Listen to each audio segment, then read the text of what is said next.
G'day guys! Welcome to my second live chat. Here we are. I'm very excited to get into this one. 8 p.m. here in Australia. It looks like there's a few people in here already. So I'm excited to get into this live chat.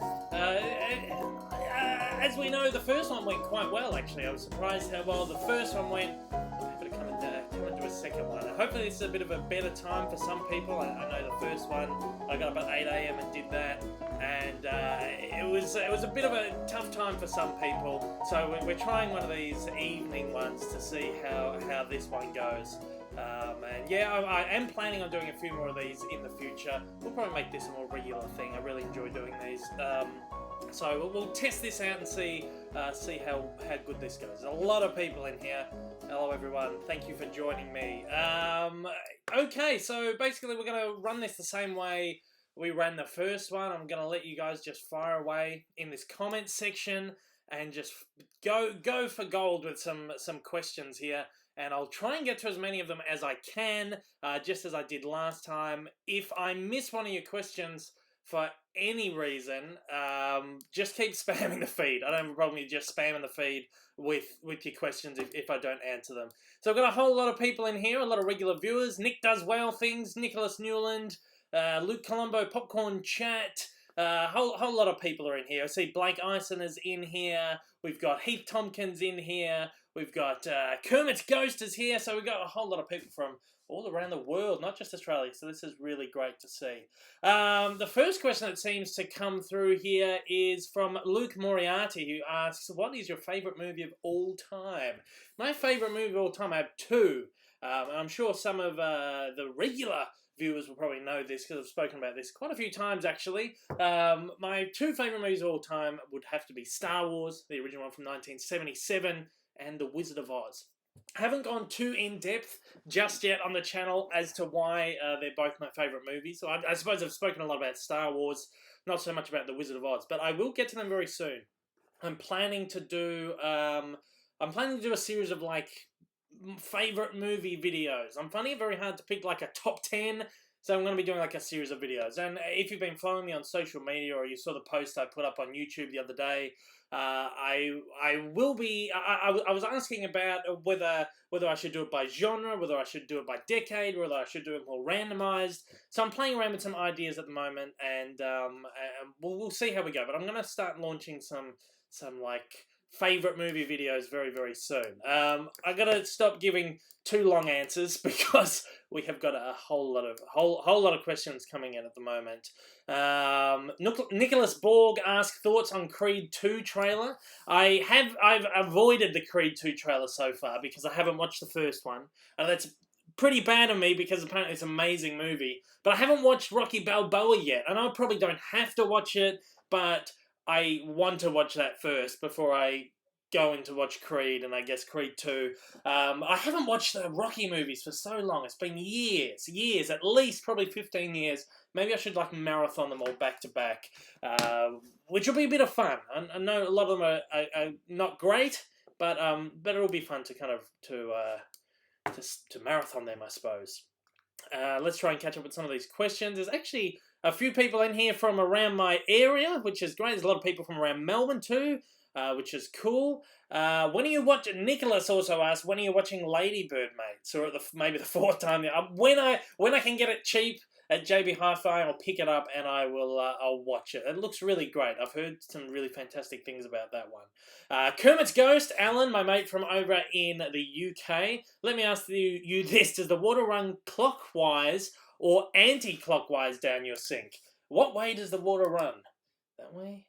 Clockwise? I don't know. The opposite direction to you. I didn't pay too much attention to that. Let's have a look. Australia. Water runs whatever way it runs. I don't know. It's not even come up on Google. But yeah, the opposite way to you, Alan, because you're on the other side of the thing, the equator or whatever it is. Nick Does Whale Things. Doctor Strange 2 being confirmed. I did hear that. I heard Kevin Feige pretty much basically all but confirmed that. I remember reading something about Scott Derrickson was talking about planning the script or writing a script, or someone was preparing the script for the second one a little while ago. But it's nice to hear that these things are sort of being a bit more confirmed. I'm looking forward to that. That'll be good. Hoodow12 asks, what are your thoughts on Disney buying 21st Century Fox? I am split. I'm really excited to see the X-Men and Fantastic Four, etc., join the Marvel Cinematic Universe over at Disney. But on the other hand, it's like Disney. I love Disney, but do we really need a company that's going to have such a huge... It's almost a monopoly over the entertainment industry. They own so much already. Lucasfilm, Marvel, the Muppets. Not that they do much with their Muppets brand. They got Winnie the Pooh, which is a huge brand as well. They've got so much. Do they really need the entire back catalogue of 21st Century Fox or even 20th Century Fox?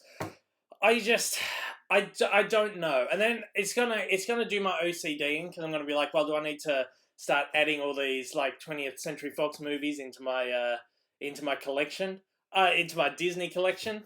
I don't know. I'm of two minds about that. We'll wait and see how that one turns out. But I am excited of the prospect of X-Men, Fantastic Four joining the MCU. That would be awesome. That would be fantastic. Ethan Dinney says, my favourite movie of all time, Scott Pilgrim vs. the World. Have you seen it? I have seen it, but I can't remember a lot of it. I do remember really enjoying it, though. Sam Calcagno, if you could meet one actor or actress, one director and one author, who would they be? Oh, Lord, that is a really tough one. One actor, do they have to be alive? Can they be dead? I would love to meet someone like Humphrey Bogart, who's my favourite actor of all time. Or James Dean, people just Marilyn Monroe. I'd love to just pick the brains of these people. And they just seem like really cool people to just hang out with too. One director I would love to meet, Steven Spielberg, would be awesome to sit and just chat with him. I had so many questions in my head that I could ask that man. I just adore his movies so much. One author, I don't know. I think maybe Stephen King would be a kind of really interesting author to sit and chat with. I love a lot of his books. His newer stuff I haven't really been able to get into that much, but I love a lot of his older stuff. I think he'd be an interesting one to pick the brains of. Also, maybe even Quentin Tarantino for director would be just a very interesting man to have a chat with, I think. Blake Eisen, first question from me. Have you seen A Monster Calls or Sing Street? Watched them both recently. Sing Street, one of my new favourites. Curious on your thoughts. I have seen both. Sing Street I really loved. It was actually a real surprise how much I really enjoyed that movie. That was really, really great film. And A Monster Calls I watched, I was really excited for that one. But for some reason, I don't know. I didn't really enjoy that one. I found it a little bit boring, maybe a little too pretentious for my liking. But I don't know. I can appreciate why people really like that one, why it's got such high praise. But I couldn't connect with that one. Luke Colombo, thoughts on Star Wars cancelling solo story films? Well, we don't have confirmation on this. Lucasfilm is saying that they're not cancelled, that they're not on hold. I don't know what to believe. There's so many rumours going around at the moment about Star Wars. This is happening at Star Wars. This is happening at Lucasfilm. Blah blah blah blah. It's hard to know what to believe and what not to believe. I think it's if it's true, it's probably a good move. I think they're in this spot where they really do need to start maybe focusing on one thing at a time. I think it's a very good idea that, yes, maybe they just throw all their resources into Episode 9. I loved Episode 8, you know that. I love The Last Jedi. It's fine if you didn't like The Last Jedi. You don't be a jerk about it. But I think then there needs to be something done where Lucasfilm really just need to buckle down and go, what's gonna please I don't know. I do think they just really need to focus on that one thing. Episode 9, get that right. Star Wars doesn't need to be a once every 1 year franchise. I remember when I was a kid, we were waiting 3 years between Star Wars movies, and it was at the time I hated that. It was go wait 3 years for the next one, but the anticipation built up, and you were so pumped and so excited to see that next movie 3 years down the line when it finally came out. Now it's all right, well, we're going to go see another Star Wars movie again. We'll go and see the next Star Wars movie again. oh, next year another star. It loses that spark. You lose that anticipation, that hype. I think, and I just don't think Star Wars needs to be a once every 1 year thing, and especially what was like 9 months. No, well, wasn't it? It was like 5 months between Episode 8 and Solo. Not enough time. And these people, they've had so many issues over at Lucasfilm. It's like just focus on one thing. I'd love to see more Solo stories. I would hate for the Kenobi movie to be cancelled because I'd love that. But again, that's something that needs to be done right and something that needs to please the audiences. Maybe it's not such a bad thing if they have put them on hold. Yeah, that's my thoughts on that. Bailey Vickers, do you have a favourite song from one of the Guardians of the Galaxy movies? Oh, I don't know. They have so many great tracks on there. One song I heard tonight that was playing was Father and Son by Cat Stevens. I was being at the football, and you always get like buskers outside the football playing a tune, a guitar or something, and this guy was playing Father and Son, and that's always I don't know, I just love that song. It's like a really emotional song, and at the moment, thinking about it, that's the one that's like sticking in my head right now. Probably because it's like the latest song. I love all the songs in the movies, and I think, well, that's the one I'm thinking of right now. Ain't No Mountain High Enough. I adore that song. Marvin Gaye, Tammy Terrell, just gets me every time. Beautiful, beautiful song. Oh, George Harrison's song, My Sweet Lord, was on. Oh man, I was so happy to. I love all the songs. I love all the songs. I think I'm running so far behind on these questions, so let me try and get through as many as I can. Am I watching the World Cup? That's what Popcorn Chat asks. I'm not huge into European football, or soccer as we call it here in Australia. I'm not huge on it, but I have been watching a little bit of it. My girlfriend, of course, is English, so she's been watching it religiously, and it's just always on. So I'm not really watching it, but it's on, and I guess I'm kind of keeping up with it. Callum Ferrer asks, have you got around to seeing Elstree 1976 yet? If not, that's okay. Just want to see your thoughts. This is a documentary Calum sent in, some subscriber mail. I haven't watched it yet. I've been so busy this last week, especially with like Ant-Man videos and stuff. And I haven't got around to it, but I will soon. I'm really looking forward to that. Andy's Entertainment Corner. I lost you when you mentioned your favourite two movies. Someone mentioned those two movies. That's okay. That's all right. You can just catch up. I'm going to be on here for a little while. Doomcat, hey Dave, what do you think of the new GST tax on import items? Oh man. So Amazon, if you don't know, Amazon.com and .uk, so the American and UK branches of Amazon, have stopped importing to Australia as of today, July 1st. The Australian government has this new tax. It's not a new tax, it's the GST. So if we go into a store, we have to pay a GST. The same way my viewers in America will have to pay a state tax or a government tax when they go and they buy something in store, or my friends over in the UK will have to pay the VAT. It's not a new thing. GST is not a new thing, and you get used to it. And it's like 10%. It's nothing. I don't mind having to pay it. I think at this point, especially when I've been importing from Amazon for almost 15 years, I feel like we've gotten away pretty well without having to pay tax on imported items for this long. I don't mind having to pay the tax. What I don't like is the fact that Amazon has said, no, we're not gonna ship. They're basically not complying with the Australian government.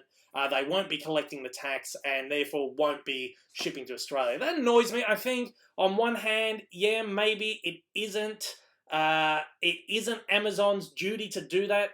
Someone on this side should be collecting that tax, but I feel like there should be some other way. But there are going to be other ways to import. There are other smaller websites that are staying open that we can still order from. So in the end, it's not going to be a huge deal. We'll just see how this pans out over the next. So look, I don't mind having to pay the tax because it's just such a small thing, but the fact that it makes it harder to import, that's the only thing that bothers me. Blake Ison has sent in a super chat. Thank you so much, Blake. I will get to this one first because Blake has pledged an amount for this. Thank you so much. Blake says, I just got a vinyl player for my 20th birthday on Wednesday. I was wondering what will be some of your must-have vinyls in your opinion. Jazz is my favorite genre of all time. Also love things like Elvis, etc. I did get your tweet. You sent this to me, but I saw it at like 2 a.m. or something, and I thought I'll reply to this in the morning. Apologies, I forgot to reply to that.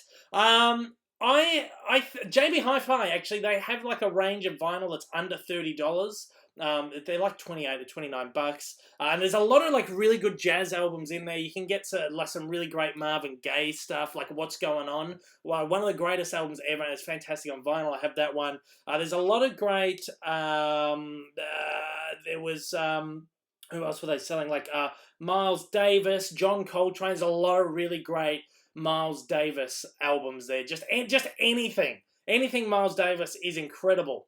And they've got so many cheap ones there, and John. I'm not as huge on John Coltrane, but there are some good ones there. I just think anything like that is great. There's a lot of decent Elvis stuff out there, but I think you have to get like Elvis #1. I think you have that one. Elvis Presley, his very first album is fantastic on record. They also released one for Record Store Day, which is The King in the Ring. It's called, and it's it's basically it's not a compilation. Sorry, it is the entire performance Elvis did for his 68 comeback special, and that's incredible. I mean, that's amazing. And I think, let me just check. I saw it in store at JB Hi-Fi the other day, and you can buy it in store. It was a Record Store Day exclusive thing, but I've seen it in stores. It's pretty cheap, 45 bucks. I'd recommend that. It's like my favorite Elvis ever. I will specifically go through my collection later, and I'll tweet you. I'll let you know some more specific stuff. But thank you once again for the super chat pledge. Really didn't have to, but thank you so much. Haydos990 says, hi Dave, how many movies do you have in your collection? Is the 3D version of Wizard of Oz worth watching, or is the transfer not great? We'll wait till they make it 4K. The 3D of Wizard of Oz is actually really good. I noticed things in the 3D conversion that I didn't notice, that I'd never noticed before, just watching it just like in standard 2D. I think it's worth getting. I've only watched it a couple of times. It's not like my preferred viewing method of the movie, but I think it's a nice transfer. I'm also very, very much looking forward to a 4K release of that. Hope that happens. I'm sure it will. I just love that movie so much. I feel like I've skipped a bunch of questions. I'm going to go up just a little bit just to make sure. I think let's have a look here. Mitchell Morrissey asks, will you be doing a Blu-ray hunting trip for Ready Player One? Probably not. I'm not in a huge rush to get that one. I really liked it. I loved it. But I just, it's not one I'm going to be in a rush to go out and get, like a steelbook or anything. I can probably wait for that to come on special. So I don't think I'll be doing a Blu-ray hunt for that. Pico Hectic says, come to Auckland, New Zealand, please. I would love to go to New Zealand. I've never been to New Zealand. So one day I will make my way to New Zealand. I'd love to do a vlog at like the Hobbiton, the set for the Lord of the Rings movies. It would be fantastic. I would love that. Big Paulie's on here. G'day, Big Paulie. Hey, Dave, Big Paulie's in the house, he says. I'm working a 12-hour shift. It's 30 degrees Celsius here in the UK, but I decided to chill out and watch the stream. Welcome, Big Paulie. Thank you. So you're having a heat wave over in the UK. That's like a standard summer for us, 30 degrees Celsius. I'm actually going to be in the UK very soon. I haven't said this on the channel yet, but I am going to be over in the UK very soon. Very, very soon. We'll talk about that in another video soon, though. But yeah, I'm looking forward to the heat wave. It's been so cold here in Melbourne, so I'm looking forward to some heat. But I'm not looking forward to that cold winter Christmas. I mean, I'm really looking forward to a white Christmas, but that temperature is gonna absolutely kill me. Let's see. What's your go-to Disney movie when you need a good cry? Mine is Saving Mr. Banks. This is from Jamie Dreams 2. Oh, Disney movie when I need a good cry. Well, the first like 10 minutes of Up, that's enough to get anyone's waterworks going, really. Surely. Up. Oh my lord. If I can count Jack as a Disney movie, it was a touchstone picture, so technically it's a Disney movie. I would have to say that. It gets me every time. This is the Robin Williams movie where he plays a guy who has this condition where he ages like 2 or 3 times quicker than he should, and he's like 12 years old, but he looks like a 40-year-old man. And the end of that's so sad, and especially since Robin Williams has now left us, he's passed on. It's just even more poignant and so much more sad. So that's probably it. But it's not, I guess that's not. It is feel good. It's such a feel good movie. Um, but yeah, gets me every time. Nicholas Borg, would you like to see Wes Anderson direct a Spider-Man movie? Oh lord, I don't think so. I like Wes Anderson. I like some of his stuff. I like most of his stuff, but I feel like maybe he wouldn't be a right fit for Spider-Man. Maybe no, I don't know. I don't know if he'd be a good fit for the MCU, but if the MCU, Marvel Studios, would want to use him on something, I would trust them to find something for him to work on. It would be interesting, actually. I've never really thought about that. Where's Anderson at Marvel? I don't think Spider-Man. I don't think he'd be suitable for Spider-Man, but maybe there is something in the vast Marvel catalog that he would be suited to. Conrad Severin asked, "Do you play Fortnite?" Absolutely not. I'm not a very good gamer. I just don't get into games and I'm not a good gamer. I stick to making my movies most of the time. Sam Calcagno actually asked here, anyone else getting interruptions, glitches? Apologies, the live stream's a little bit glitchy. It was last time too. I've tried everything to try and smooth it out.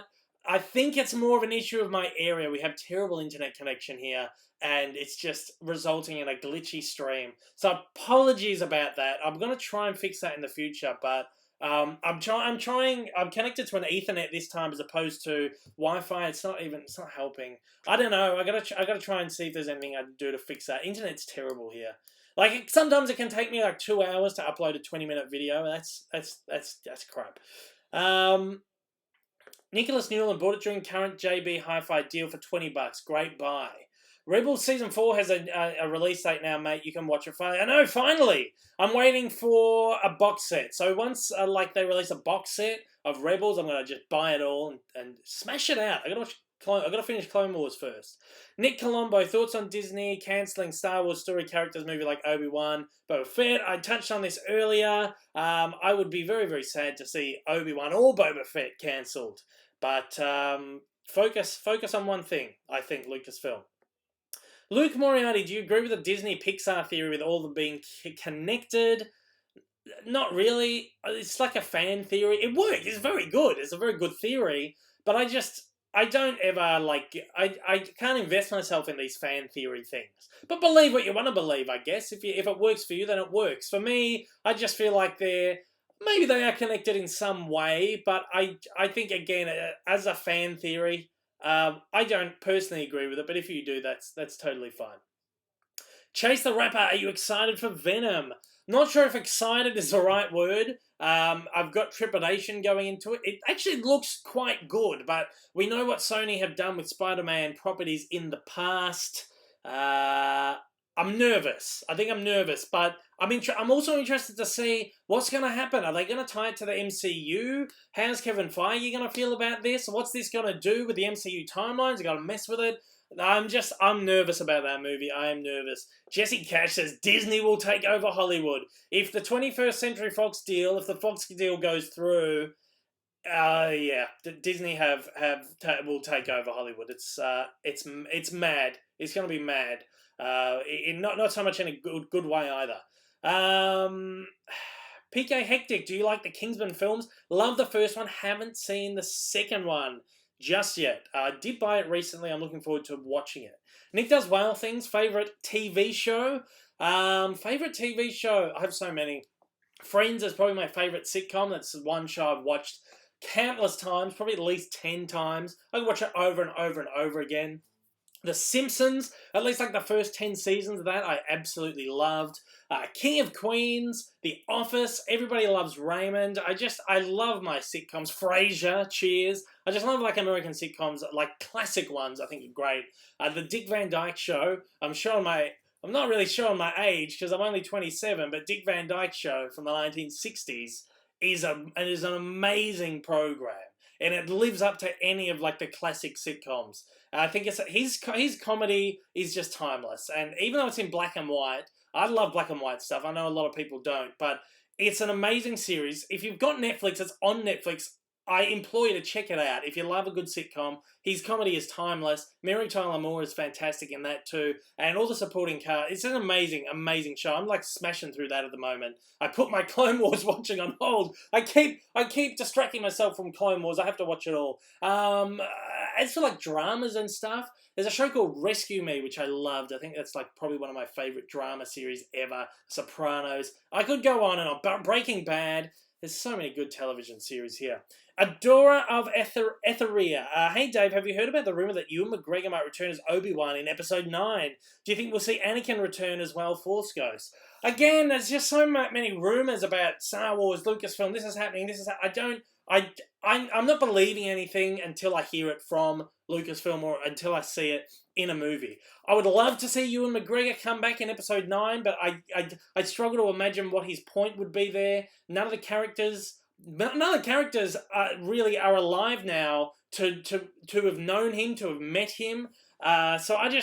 If they can work him in a good way and not in a way that, hey, don't forget Obi-Wan. Oh, by the way, 6 months' time we're going to have an Obi-Wan Solo movie. That would not be the right way to do it. I would love to see Anakin Skywalker come back as a Force Ghost. Bring Hayden back. Do it. Hayden's a great actor when he's got good material. That's not to say George Lucas's prequel material wasn't great. The prequels are fine. I like them. But he doesn't really write great dialogue, and that's not great for an actor. Natalie Portman's my favourite actress, favourite modern actress, and even in the prequel, she's not that great because of the material she had to work with. But yeah, Hayden is a good actor. I'd love to see him come back. I'd love to see Luke come back as a Force Ghost too. I'm sure we'll see that. We have a super chat come through here from Dankty. Thank you so much. For pledging on the super chat. I really appreciate that. He asked classic movies you'd love to see in theaters. I'm very lucky. I have an old picture house, an old movie theater here in Melbourne. It's one of the first single screen movie theaters in Australia, or at least one of the oldest remaining ones. And they play a lot of really old stuff, really great classic movies. And I'm very lucky that I've been able to see pretty much all the great classics that I want to see on the big screen at the Astor Theatre. Stuff like Casablanca and The Maltese Falcon and The Wizard of Oz are just all amazing. I've seen them all there. Apocalypse Now was the best experience I've ever had in a theatre, and that was at the Astor Theatre. Scarface I've seen there, Pulp Fiction. I know they're not so much classic like old movies, but they have so much stuff. The problem is, I believe the film studios sort of revoked their right to play a lot. They had this enormous library of film prints like years ago. We're talking maybe like 8 years ago, and their rights to be able to play all these prints sort of were revoked for some reason or another. And they don't play a lot of film prints anymore. They play just mostly digital stuff. So I was actually very lucky to be able to see film prints of these movies. I saw a film print of The Good, the Bad, and the Ugly there too, which was incredible. But I'd love to see something like Singing in the Rain maybe on the big screen, or one of my favourite Bogart film noirs called In a Lonely Place I would love to see. But I'm very lucky that I've seen most of my favourite movies on the big screen at the Astor Theatre. I count myself very lucky. I got to see them on film too. Thank you so much again for your super chat pledge down there. Very much appreciated. Let's get back to the chat here. Have you seen the movie? Ethan Dinny asks, have you seen the movie Paper Planes? I want an auction to go see the director on set of his upcoming movie. That's awesome. Congratulations. That's cool. I haven't seen Paper Planes. It's one I do want to get to soon though, because it looks great. I love Aussie movies. That's one I just haven't got around to yet. Itchy nose for some reason here. PD675. Hi Dave, what do you think of Amazon blocking Australians to buy stuff on their sites? What's another online site the same price for TV show box sets? I discussed this at the beginning of the video. You might have come in a little bit late. That's okay. It annoys me a little bit. I don't mind paying the GST. It doesn't bother me at all, but I just wish Amazon would just keep selling to Australia. There are going to be some websites out there sticking around, like Wow HD, Deep Discount, Import CDs. They're still alive and active at the moment, but whether they'll stay up for much longer, I don't know. But they're always really competitive with Amazon. Sam Calcagno, what do you have to say about Chicken Little? To be honest, I love it. But what do you think about it? It's a decent movie. I don't love it. I don't dislike it. It's just one of those back end Disney movies that I don't watch too often, and I don't think too much about, I suppose. But it's a nice little movie. It's not one of my favorites. Nick, do you think we'll get every 3D 4K Blu-ray set here in Australia like they do in the US? So sick of buying 2 of everything. Do you think we'll ever get 3D Blu? Oh, okay, I see what you mean. Sorry, I read that completely wrong. Do you think we'll ever get 3D 4K Blu-ray sets here in Australia? I don't know. They started trying that in the US, even in the UK. I think maybe they Sony were doing it with a lot of their early titles, and then all of a sudden they stopped. The only ones I've really seen in the US of lately are like Best Buy or Walmart exclusive things. I don't know if we'll ever see that here in Australia. I mean, how often do we even see like a 4K steelbook from Disney or a 3D steelbook from Disney or really anyone? That's very, very rare. We're seeing it a little bit more often now, but it's very rare. So I don't see the local market offering 3D 4K steelbooks. I don't think I see that happening. Heath Tompkins, my favourite, maybe, look, we might see it, but it's going to be a very rare case of that actually happening. I would love that. I'm sick of buying 2 of everything as well. Heath Tompkins says, my favourite movie is 89 Batman film. I can watch I love 89 Batman. That and the original Superman, the movie, my 2 favourite superhero movies of all time. I love them so much. Lee Wood, I have for my mum, I've bought, It's a Wonderful Life on Blu-ray. For my mum, I like to watch it on Blu-ray. Oh, I love it. It's a Wonderful Life. That's one I would love to see on the big screen too. I watch it every Christmas. Blake says, I totally agree with your thoughts on Monster Calls. I thought it was good, but felt really sluggish. I'm glad you agree. I was really looking forward to that, and it let me down a little bit. Nick Does Well Things says, we got a Nick, Nicholas, and Nick Does Well Things. We've got quite a few Nicks in here. We've also got Big Paulie. Yes, I love Big Paulie. If you haven't seen Big Paulie, go and check out Big Paulie. He does awesome videos.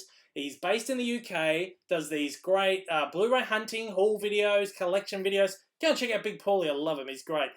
Big Paulie says, Dave, have you seen the trailer for the Happy Time Murders? I'm not sure, but Jim Henson might be spinning in his grave. Even though the film was bad, I thought the same thing. I don't know what to think about that. It looks very, very crude, and I don't know what to think about that. I don't know. It might be an interesting laugh, but yeah. Ooh, if anyone's seen that trailer, it's pretty full on. And Melissa McCarthy, I'm not really a huge fan of her, so I'll watch it and we'll see how it goes. Nicholas Newland, LucasArts come out and said that they're not cancelled. Lucasfilm, they've pumped the brakes on one movie due to Pinewood being overfilled. Again, there's just so much coming out, I don't know what to believe, but I would believe a Lucasfilm statement over just a random rumour that's come out of nowhere. Nicholas Borg, thoughts on Isle of Dogs? Haven't seen it yet. Again, I'm not an enormous Wes Anderson fan, but I will get to that eventually. I feel like I'm so far behind on some of these questions.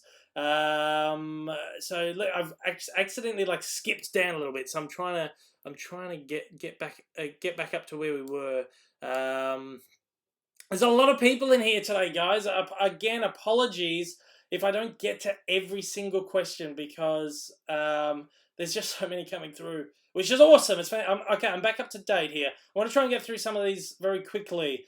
Hoot Owl 12. Any tips on movie collecting? So many tips, I could not possibly go through them all here. I will do a video about movie collecting and stuff. I just say the one tip I give is never buy anything not never buy anything. I buy a lot of stuff at full price, but like the movies I need to get, like an Avengers movie or a Star Wars movie, I need to get it straight away. They're like the only movies I'll buy full price, or a Disney movie. For the most part, just wait until there's a sale for most movies. I mean, I buy so much, I'd be crazy if I spent $30, $40 on a movie, on every single movie. Wait for the 2 for 20 deals, the 20% off deals, the buy one, get one free. That's the only thing I have to suggest. Limited edition things jump on like straight away, but other things that you can just get. Here in Australia, I don't know what it's like over in the States. Well, judging by what Amazon does, I guess Amazon does it the same way. A movie will come out on Blu-ray or DVD or 4K, whatever.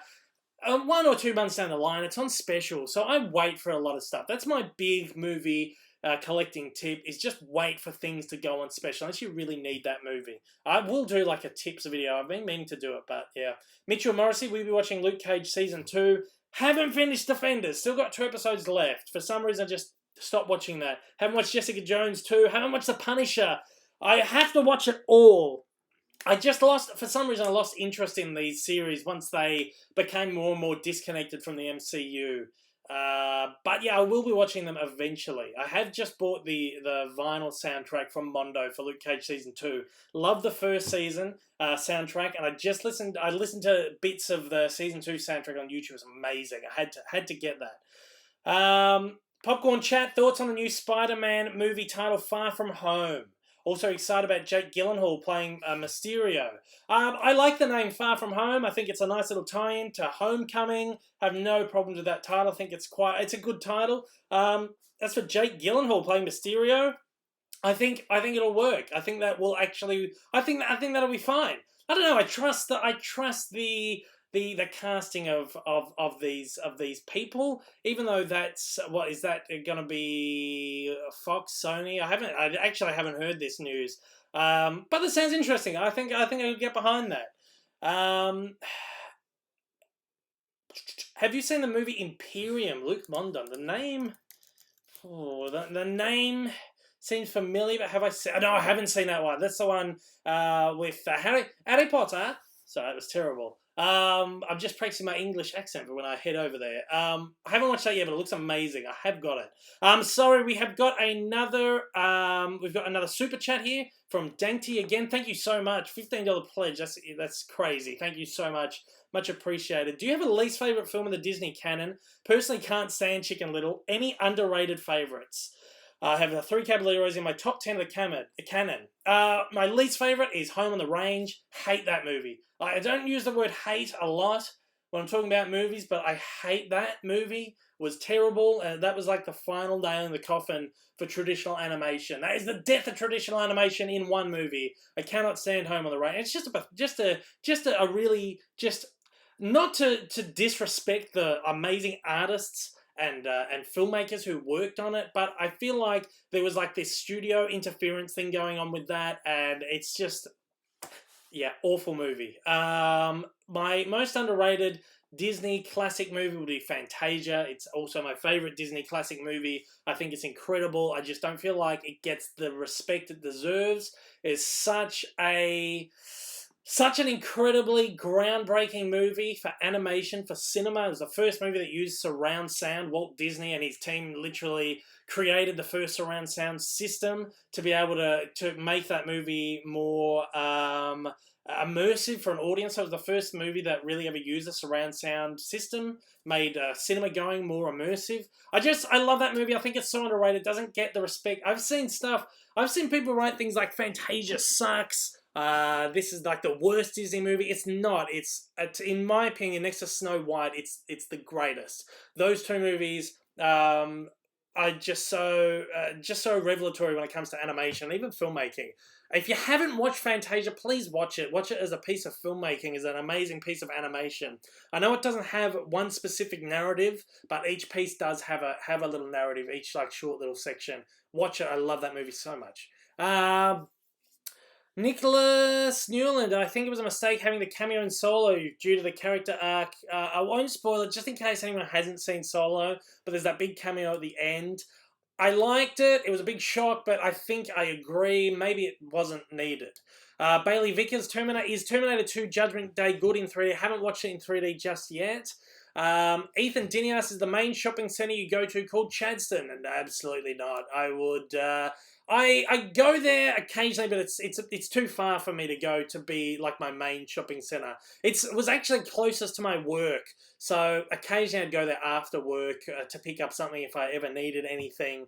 But I don't go that way too often. I did go there recently to do a video for Hoyt Cinemas for their virtual reality experience thing, which was awesome. They have amazing cinemas at Chadstone. Check them out if you're anywhere near, but it's too far for it to be my main shopping centre. Footy Fan 101 full. I have a YouTube channel called On the Couch Movie Reviews. Would you check it out when you get the chance? Okay, I'll have a look. Anyone else, go and check it out. A channel called called On the Couch Movie Reviews. Why not? Go and give some support to some other people with some YouTube channels. It's always great. Did you get, Jeff Burke said, did you get the Bird Steelbook that came out this week? No, I didn't, but how random is that? What's the deal with that? That JB Hi-Fi released this exclusive Steelbook for The Birds, Alfred Hitchcock's classic movie, one of my favourites. That was random. I haven't picked it up. I'm not sure if I will, but yeah, very random. Very random.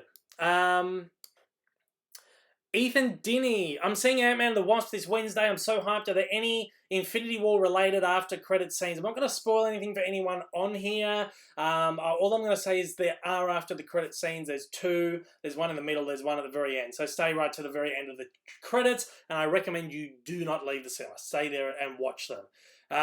Mitch Gray, have you ever seen Babe, the one with the pig? Love that. Yes, I love Babe. That was actually an Australian movie. Was that Australian? They filmed that. I'm not sure if it was an Australian film, but they filmed that here. It was all the rage back in the day. Babe, it was a sequel. Babe Pig in the City too. Love it. Loved them. Haven't watched them in years. But I loved them as a kid. Lady and the Tramp fan 101, Lady X Tramp. Hey Dave, I just wanted to know who your favourite Disney villain is. Favourite Disney villain? Probably Scar from The Lion King, I'd have to say. He's the one, I just remember being absolutely frightened in cinemas. Like, I was actually terrified by Scar in the cinemas when I was like 4 years old, 3 years old, watching The Lion King. Still gives me the chills. Probably Scar. Who else? The old hag from Snow White has to be Chernabog from Fantasia. I don't know. I like the really obscure ones. Yeah, that's probably my favourites there. Just trying to catch up here. Popcorn Chat. Hey Dave, do you have any siblings? I am an only child, so no, I don't have any siblings. Cinematic Conversions with Chris Cooper. Did you have a favourite Studio Ghibli or anime film?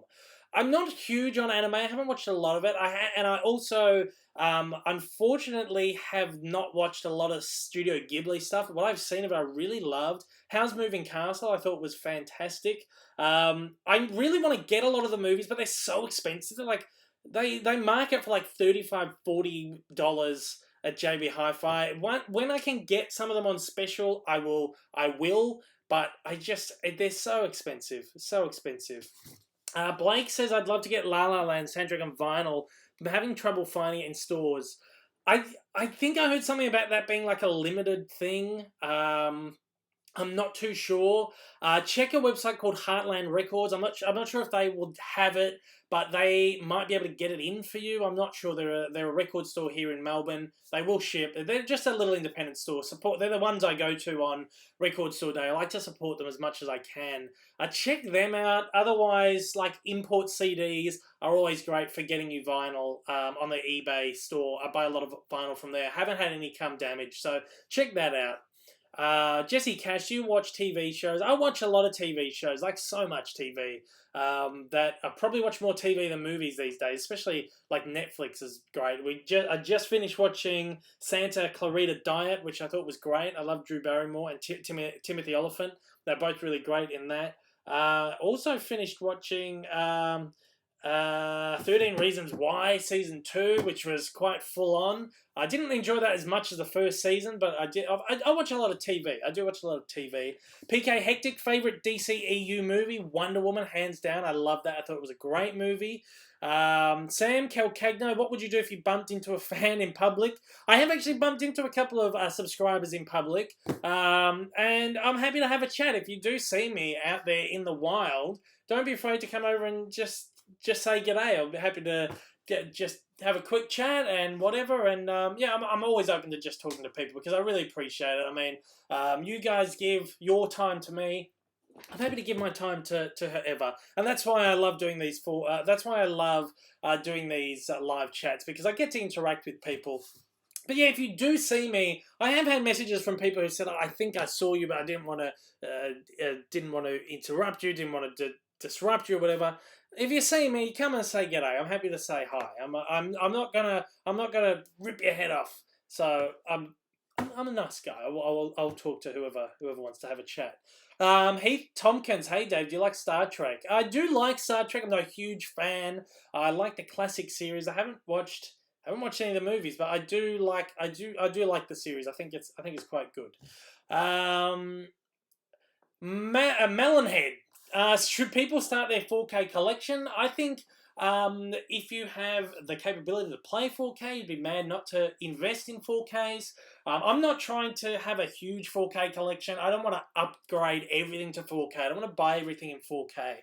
You've got to be really careful, very picky with it. It's expensive at the moment, but I feel like anything that's like shot in 4K natively is worth picking up. Anything that's like an upscale from like a 2K source or something, it's probably not worth picking up.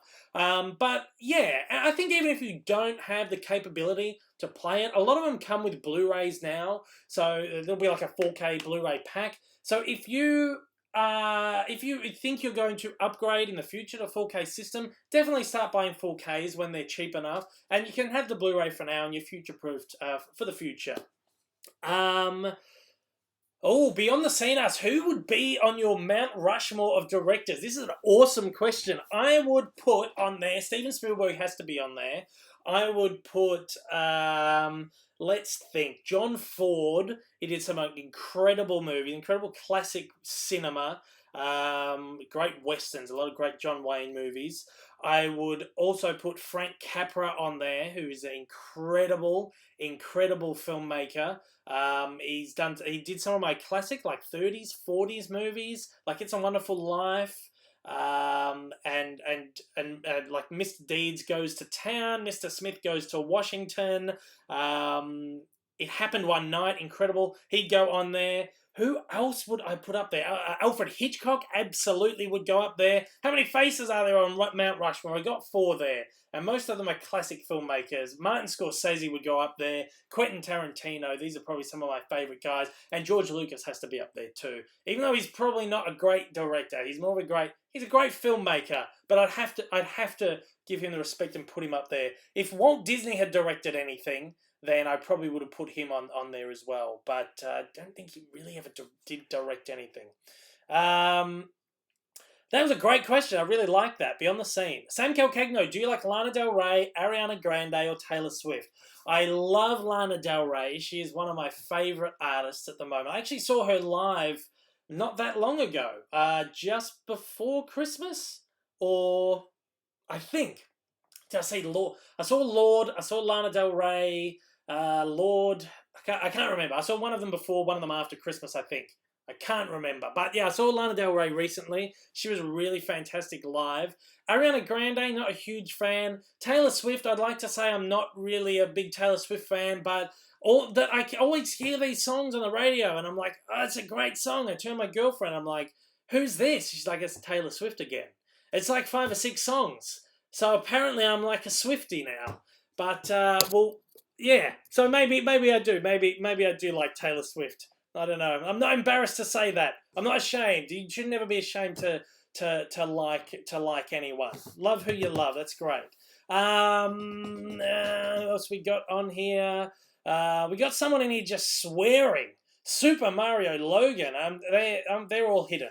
They're all hidden. They're not going on the feed. Please don't swear in the feed. That's not cool. Just be. Just show some respect in the comment feed. I mean, I'm respectful enough here. Just show the respect to not just myself, but to everyone else who's in the feed. Don't just spam swear words. It's not cool.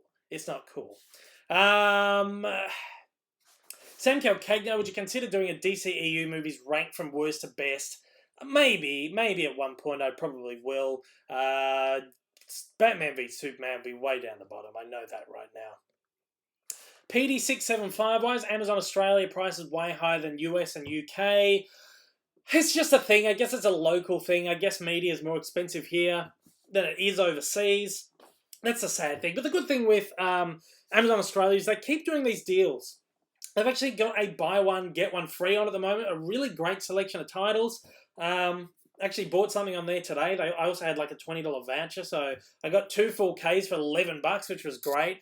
Even a couple of 4Ks on there that were like really cheap. I could have got it for like two for $4. So there are some really good deals on there. You just got to know when to look, and they're not always advertised. Just keep looking on there. There are some good prices. Favorite animated film excluding Pixar from Beyond the Scene? Favorite animated film excluding Pixar would be Fantasia or Snow White. Definitely. Footy Fan 101 full. Have you seen The Greatest Showman? Haven't seen it yet. When I do watch that, I'll let you know what I think. Hoodow 12, ever been to Scotland? Oh my lord, I have been to Scotland. Excuse me one moment. I'm going to take a drink because my mouth's very dry. I was in Scotland last year. I did Edinburgh. We went to, myself and my girlfriend went to Edinburgh. We were in Edinburgh for like a night, I think. So I absolutely love Edinburgh. One of the most gorgeous cities I've ever been to. Absolutely beautiful city. And then we jumped on a Wee Red bus and we took a 3-day trip around the Highlands. And I have to say, it is the greatest experience I've ever, literally ever had in my life. It is the most gorgeous scenery I've ever seen in the world. It's just so beautiful. I've got my phone here. I don't know if I have any pictures on there from Edinburgh, but from Edinburgh or the Highlands. But I just loved it. I know it's not on my phone, but I have, and I'd love to go back to Scotland. Hopefully very soon. It is probably. Yeah, it's up there with one of my favourite countries in the world. I just adore that. I adore Scotland. Yes. What's my favourite Spider-Man movie? Chase the Rapper. Has to be Homecoming. It's great. Luke Mondon, have you finished watching the Harry Potter movies? No, but I'm going to do that this week because I feel like I probably should in the lead up to Fantastic Beasts 2, which I should probably do a review for the channel. So I will be watching them this week, I think, in the lead up to that. Also, I'd love to do the Harry Potter studio tour while I'm over in London. So I got to catch up on those movies. Dave Vinton says, Dave, I had this 68 Elvis comeback special and One Night with You on VHS. It's incredible. I have the DVD of the 68 comeback special and it's amazing. If you like Elvis and you haven't seen 68 comeback, check it out. So even if you don't love Elvis, you'll watch that and have such an appreciation for the guy. It's my favorite period of Elvis music. That after that comeback where he just kind of let loose and was less studio manufactured and just kind of did what he wanted to do. Just really great rock and roll bluesy stuff. That's my favorite period of Elvis. So yeah, Blake, any Elvis past that 68 special is just great and would be good on vinyl. Hi Dave, what's your favourite film noir? That's from Velvet Melodies. My favourite one is a movie called In a Lonely Place with Humphrey Bogart. It's just an incredible movie.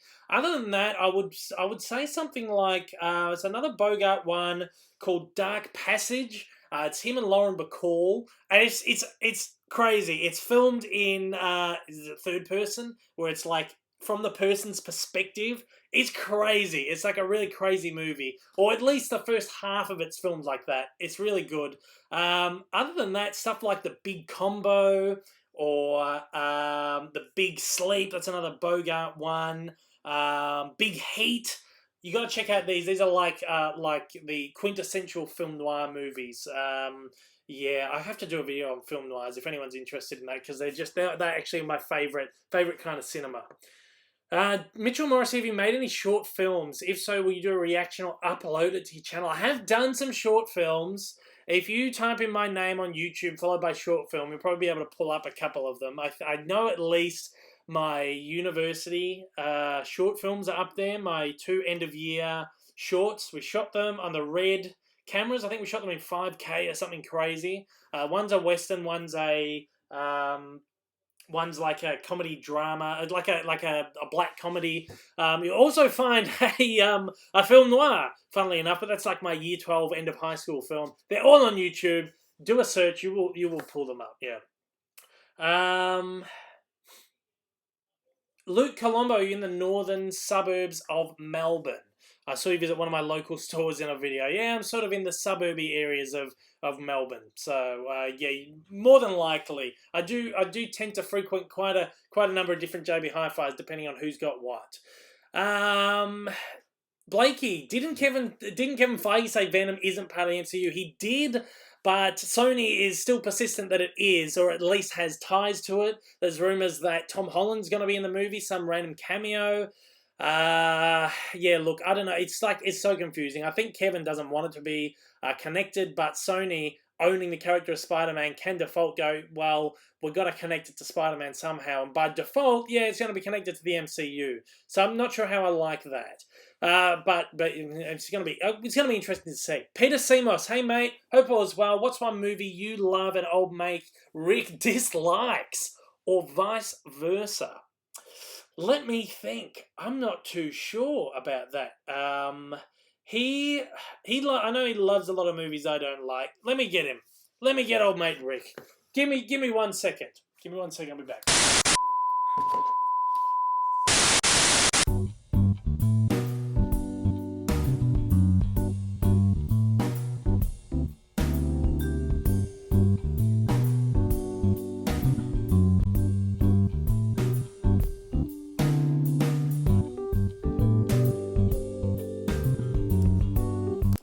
All right, we got a question from Pete Semos. He wants to know, what's a movie that I love that you hate? A movie that you love that I hate. Oh my god. I'm not sure.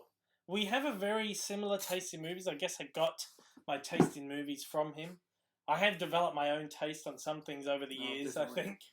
But I like a lot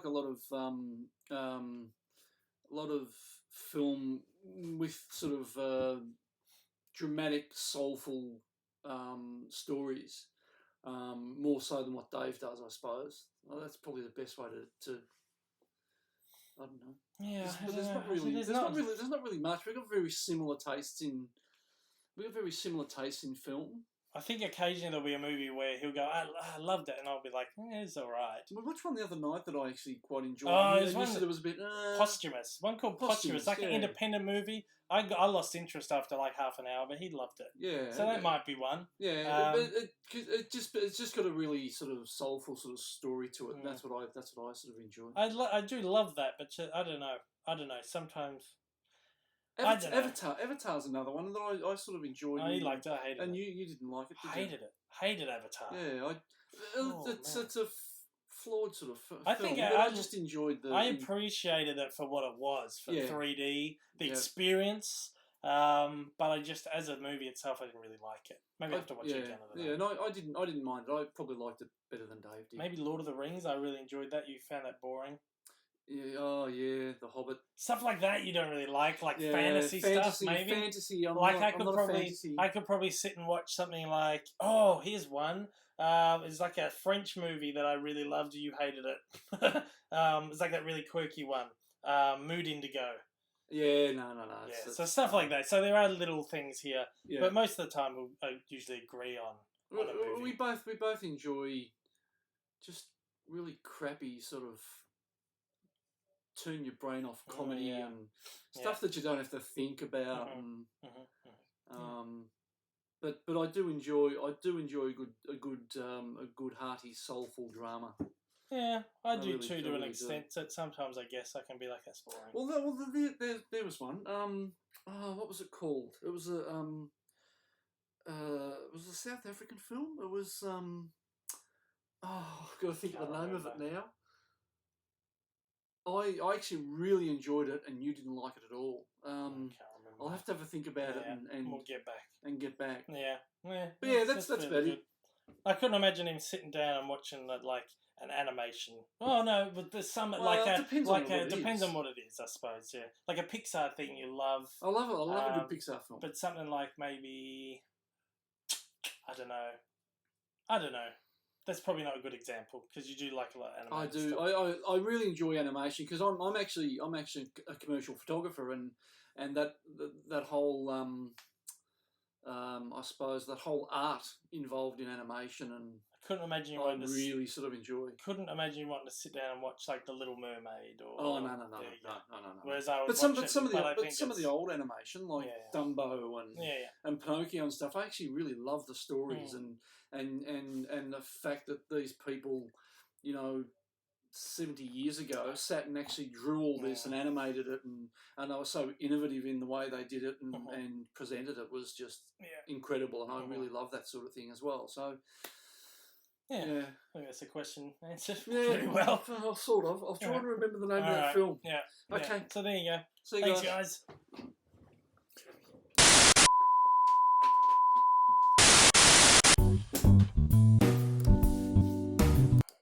All right, old mate Rick's out of here. Yeah, so I think, I guess we've got the same sort of love for cinema, but there are just small discrepancies here and there. Like I got my love for just silly like comedies like Monty Python and stuff from old mate Rick. And then I guess I just developed, as you do, as people do, develop their own sort of loves and stuff. Nicholas Newland, have you seen Grace Randolph's video about Lucas Arts intervention with by Bob Iger with Marvel Pixar execs listening in? And I haven't watched it. I heard about it. I do like some of Grace's videos. She, I guess she's one that has very strong views, and I love that. I love someone with strong views. I think that's great. But then, on the other hand, that is someone that you would not necessarily always agree with. But I do. I really enjoy watching her videos. I didn't watch that one though, but yeah, I did hear about that. Look, I don't know. Again, there's so many things coming out that I don't know what to believe, and I don't want to like speculate on it, and I don't want to do a video like, this has happened at Lucasfilm, when I just honestly don't know. My girlfriend's come on here and said, I love that you said you're 27 already. I'm 27 in a couple of weeks' time, and I don't know, it's weird. Before I get to my birthday, I'm just saying for ages before I'm this age. I probably shouldn't now that I'm getting a little bit older. But yeah. Sam Kalkegno, have you seen Carrie, Shining, Misery, It? Seen them all, love them all. I've read all the books too, other than It, because It was just too big for me. But I've read Carrie, Shining, Misery, all great books. Shining is my favourite horror movie of all time. Heath Tompkins, all together now, bring Hayden back. Completely agree. Luke Moriarty, favourite 4K Blu-ray would be either Planet Earth 2 or Blue Planet 2. Both incredible visuals, completely filmed in 4K, mastered in 4K. They're the kind of ones you've got to get your hands on. I think they look fantastic. Other than that, the movie Passengers looks gorgeous in 4K. I believe that was filmed and processed at 4K as well, or mastered in 4K. So they're the kind of ones.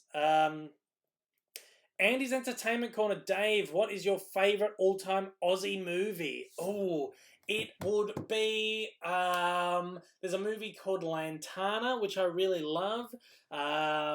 Absolutely fantastic, gorgeous, beautiful movie. Lantana. Something like maybe The Castle, just a really great, funny Aussie comedy. Oh, Lord. Oh, yes. It has to be Two Hands. A very early Heath Ledger movie. Rose Byrne's in it as well. She's very, very young. And Brian Brown is in it as like a gangster. Awesome movie. I guess it's kind of like a noir, like a neo-noir, like gangster movie. Awesome. The filmmaker, his name has escaped me at the moment.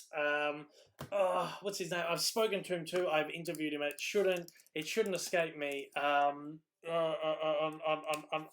He's directed so many great movies. Gregor Jordan, of course. I have spoken to him, but I've interviewed him before, and he has done some amazing Australian movies. Yeah, Two Hands would probably be my favourite Aussie movie and Lantana, The Castle. The Dish is great. There's so many good Aussie movies out there.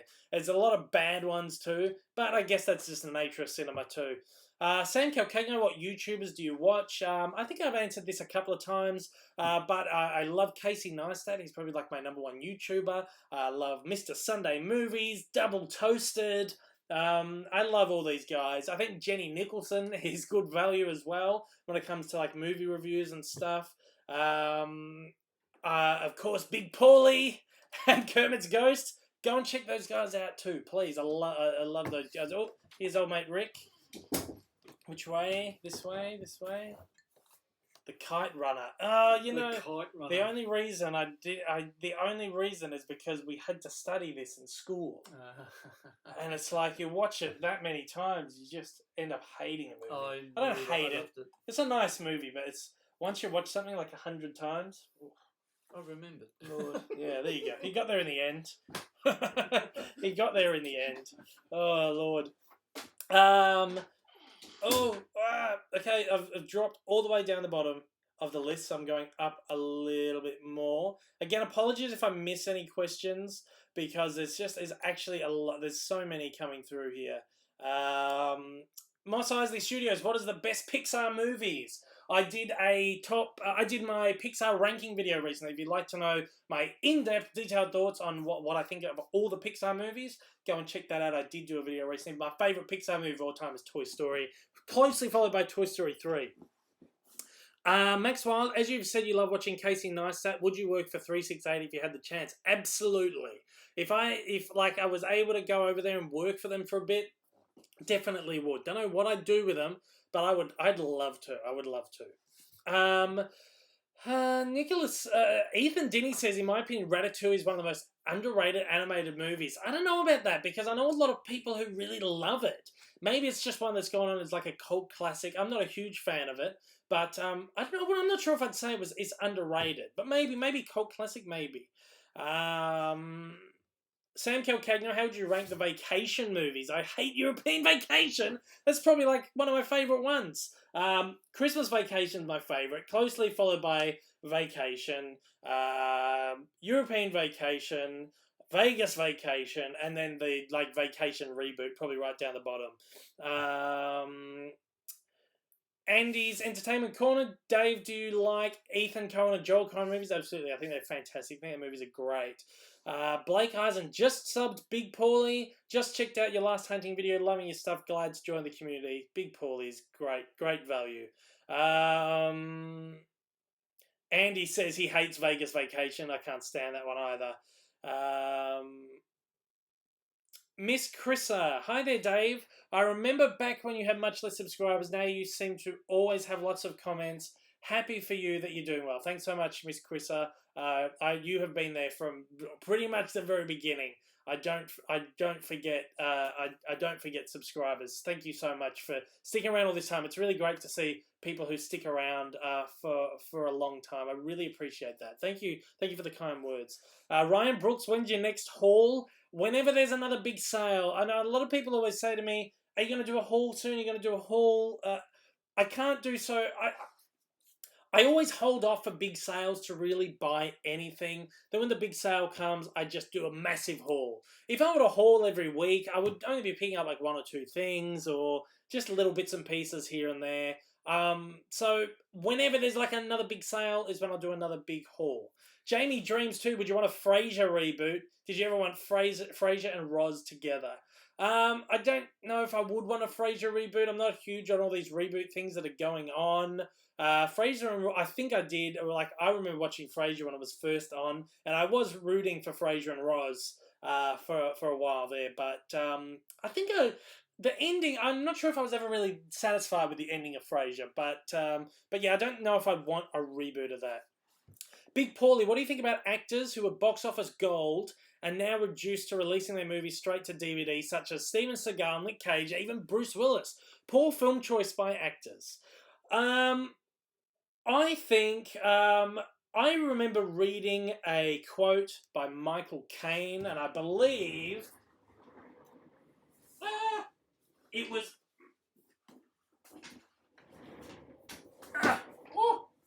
I think it was in this book. Now, I'm of course going to be paraphrasing here, but there is a passage in this book where Michael Caine specifically. Oh, there goes my light too. There's a passage in this book. This is called The Elephant to Hollywood, by the way. This is the second memoir biography Michael Caine wrote. He says in there that he knows a lot of the movies that he's done have been bad, and he's known before he did the movies that they're bad. But he's an actor. As an actor, this is his job, and he does movies to have money and to put food on the table. And especially when he was younger and he had a young family, he was making money to keep his family alive, to keep supporting his to keep supporting his family. And at the end of the day, whether the movie is good or bad, it's money and it's a job. And I feel like we shouldn't chastise or criticize or laugh at people who I wouldn't so much say reduced to doing bad movies, because these people who you've listed here do occasionally appear in really good movies. But I feel like anyone who has to take on a bad movie because there's nothing else on offer, I don't think that's a bad thing at all. I don't think it's either poor film choice. I just think it's just taking what's on offer and just keeping the work flowing and keeping the money coming in. And I would never again chastise someone for just taking on a film role because they have to. I mean, sometimes these guys might not be having big gold movies coming their way, and they will have to go, in Michael Caine's case, maybe Jaws 2 or Jaws 3, whatever one of them he did. Maybe that was the only movie at the time that he could do, and he had to do it. So I think we should learn something from Michael Caine, and it's a job, and it's feeding your family and keeping your family alive and keeping yourself alive. Insane Apple, have you seen Donnie Darko? What are your thoughts? I have multiple times. I love it, but it's so weird, and I still don't think I quite understand it, but I really love it.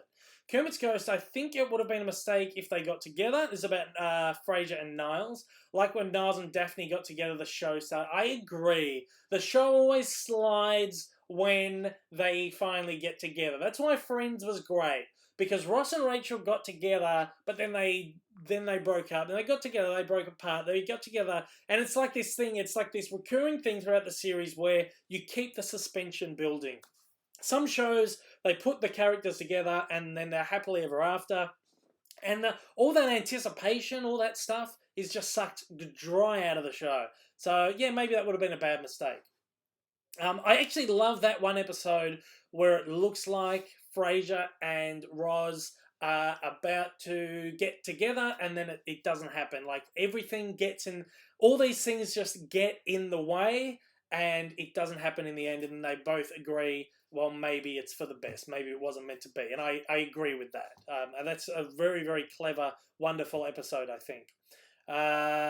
Popcorn Chat, also Marvel bought Mysterio from Sony, so Mysterio will be in the MCU as the villain for Spider-Man in the sequel. Oh, okay, I see. So Jake Gyllenhaal in Spider-Man Far From Home, I think that's how I'm understanding it. That'd be interesting.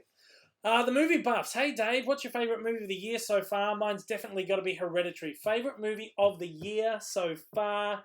It's got to be like Avengers Infinity War or something like that, I think. Or, Infinity War. Oh, it's a great movie. So good. Footy Fan 101, full Babe is Australian. Meg Zubanski was Babe. That's what I thought. It's got some English actors and stuff in there too. I think it may have been like a co-production between the UK and Australia, but it was filmed here. Yeah. Sam Kilkegno, did you hear they've started production for Maleficent 2 and Disenchanted, Enchanted 2? Yes! I actually know someone who is working on Maleficent 2, and I'm super jealous. Over in the UK, they're filming that at Pinewood Studios. So, yes, I have heard that's happening. I'm very excited for that. I didn't know Disenchanted was happening. I'm out of the loop on that one, but there you go. Looking forward to that. Andy's Entertainment Corner is saying Babe is an Australian-American comedy. Okay, so it is partly an Australian movie, though, so I know that much. Faisal Kukash, Dave, are there any films, TV shows you watch for guilty pleasure? Ooh, guilty pleasure stuff. I'm sure there's a lot. Guilty pleasure movies, probably stuff like a Jason Statham movie. I watched the Mechanic Resurrection the other day. Just a bad movie, but it's so bad that it's good. So I love guilty pleasure, just like stupid, shut your brain off, like action or comedy movies. I think that's probably a guilty pleasure. Maybe even stuff like, let me think. I did think recently. I thought, oh, this movie, like maybe like Adam Sandler movies. I know he's done a lot of great movies, but I feel like they're a guilty pleasure for me because a lot of people don't like his movies as well. TV shows. I like a lot of like trashy, like what do you call it? Like reality stuff, like Big Brother and stuff like that. So that's probably a guilty pleasure for me. Yeah. Um, Heath Tompkins asks, "Hey Dave, what's the Star Wars book behind you? Is that this one? This one is The Legend of Luke Skywalker. This was available in Australia, but only in a soft cover. This is the hardback version of that book. It's basically just like Legends of. It's a Last Jedi tie-in novel. Oh, there goes that thing again. It's a young adult tie-in thing to The Last Jedi, and it's just basically all these little stories about Luke Skywalker, and I believe it's like the stuff in red is the legend of Luke Skywalker, and then the stuff that's not is just like the true story. So I don't know. That's as far as I'm aware, but I had to get that because it looks so nice, and I love the artwork in there too. You just saw a little bit, but there's some really nice artwork in the Australian soft cover version, black and white. Bit silly. Andy's Entertainment Corner. I love Santa Clarita Diet. Can't wait for season 3. It was a great movie. Mini Miner is here. G'day, mate. A little late, but here I am. That's perfectly fine. And you probably sent that probably like 20 minutes ago. Big Paulie's out of here, unfortunately, but he says he's going to watch the rest of the stream later. So thanks for joining me, Big Paulie. Appreciate it. OJ Films, I saw you at the Marvel 10-year anniversary celebration festival. You did. OJ Films come up and said g'day and shook my hand. We had a quick chat. There was as I said, if you bump into me in the streets and you want to have a chat, then I'm always up for a chat. Sam Calcagno, you're going to get The Incredibles in 4K. I don't think so. Only because I've heard it's just an upscale and it's not really worth picking up. But I would like that slipcover. My Incredibles doesn't have a slipcover. Luke Moriarty, most disappointing film ever. I get asked this a lot, and I always forget the answer, and then I'm thinking back later, and I go, "Oh yeah, that's right." Maybe like James Bond's, was it called Spectre? I was so excited to see it. I loved Casino Royale. Didn't like Quantum of Solace. Loved Skyfall, but I hated Spectre. It was so boring. So something like that, maybe. That was very disappointing. Jurassic World Fallen Kingdom was really disappointing for me as well. Did you get Grease Anniversary on 4K, Blu-ray or DVD? I will probably pick up the 4K maybe one day. I don't know. I have it on Blu-ray. It's not a huge favorite movie of mine. I think I'm okay with the Blu-ray. If I can get it cheap one day, maybe. Finn asks, what is your opinion on Seth MacFarlane? I love Seth MacFarlane. I love Family Guy. Family Guy is like one of my favorite shows ever. I just love it. I can just sit it and just binge it. It's a great show. I'm not a huge fan of American Dad, but I love Family Guy. I love A Million Ways to Die in the West. I haven't watched The Orville yet, but I've heard that's really great. But yeah. Disney Teen says, what Lana, my queen? I guess talking about Lana Del Rey again. I love Lana Del Rey. Yes, I saw her in concert earlier in the year or late last year. I loved it. Insane Apple, do you like Taika Waititi as a director? Absolutely. We'll go back to that question about my Mount Rushmore of film directors. I would put Taika up there. His movies are incredible. Boy, Hunt for the Wilder People, What We Do in the Shadows, Thor Ragnarok, of course, they're all incredible movies. If you haven't seen any of them, I'm sure most people have probably seen Thor Ragnarok, but maybe not the others. Independent New Zealand films, he is so funny. What We Do in the Shadows, especially, great film. Oh, they're all great. They're all great. Yeah, I love him. Blake Eisen, what are your tips to try and get into press early screenings? Trying to get my connections and creativity flowing to start following my dreams. Only tips I can say is, yeah, I will actually reach out to you about this privately. I think I won't talk about that too much on here because I could be talking for ages. But I definitely will. I'll message you about that one. Nicholas Newland live music DVD Blu-ray collection video. You've been bugging me about this for ages. I will do it very, very, very soon. I promise you. Disney Teen, which are your favourite singers? I have 4 probably favourite singers of all time, and these wonderful 4 right here. The Beatles, love them. I also love Coldplay. John Lennon is my favourite Beatle. I love this guy. There he is, right there. There. Lana Del Rey, I love. As I've said, I love Lorde. It's one of my favourite like modern singers. I love Dua Lipa. Her album was fantastic.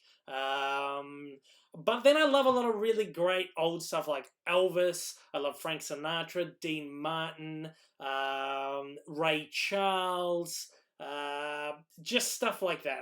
I have like such a wide like music palette, I suppose.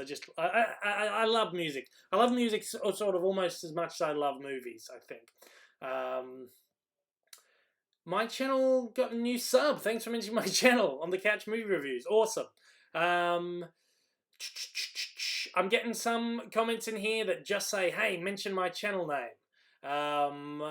You gotta be a bit nicer than that. You gotta give me like a question, or just please don't use this chat forum as a way for me to shout out your channel. I don't mind giving shout outs for channel, but if that's the only reason you're here, I'm not gonna just, apologies, but yeah. I'm sure you can understand that. I don't want to be mean about that. I'm sorry.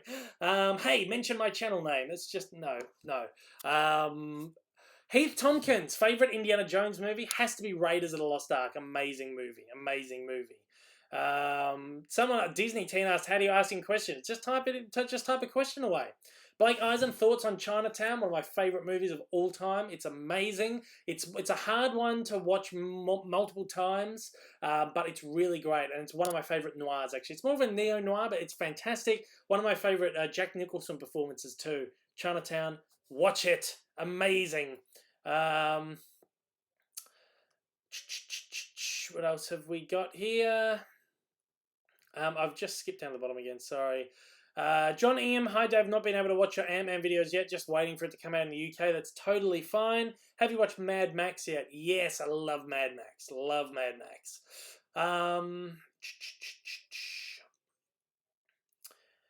John Ingham, what do you two think of Alita Battle Angel trailer? I love the manga. Not sure about this. I haven't watched that actually. Yeah.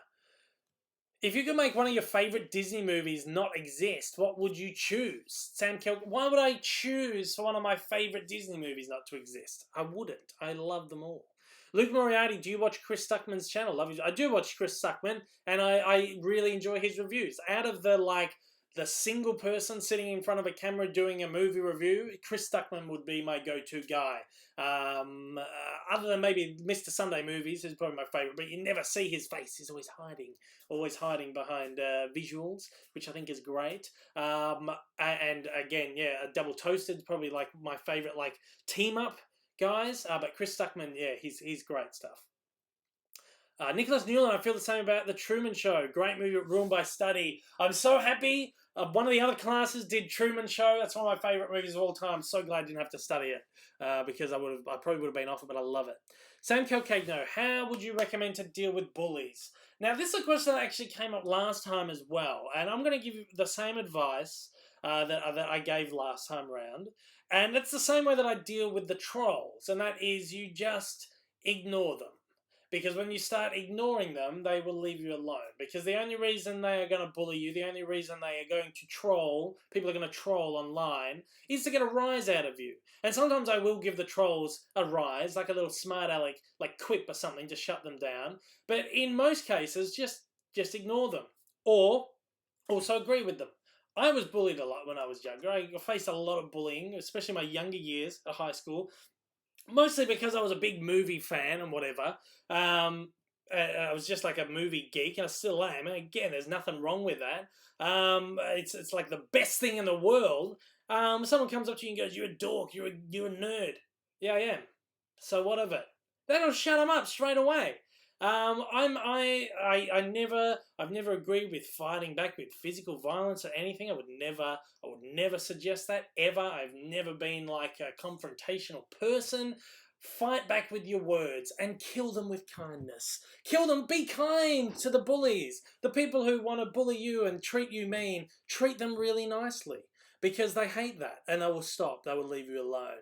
Oh, hey mate, you suck. Get out of here. Love you, mate. Take care. Have a good day. Really hope you have a good day. Just kill them with kindness. Ignore them, or just agree with them, and they will go away really, really quickly. I promise you. But yeah,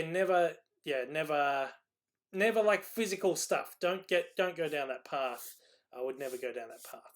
That's yeah. Nicholas Newland, that wasn't even a question. That was that was something you said to someone else.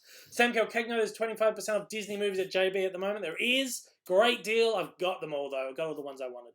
Amar Akib, hi. I was wondering if you've seen the Disney Channel movie Descendants. I haven't seen it yet. I'm kind of keen on it, but I don't think I would enjoy that one, so I haven't really touched it yet. Gary Lindemann, buy one, get one free on some Blu-rays on Amazon. Yeah, I mentioned that earlier in the video. Awesome deal. If you have Amazon have been giving out $20 vouchers to people who have been long-time Amazon US and UK customers.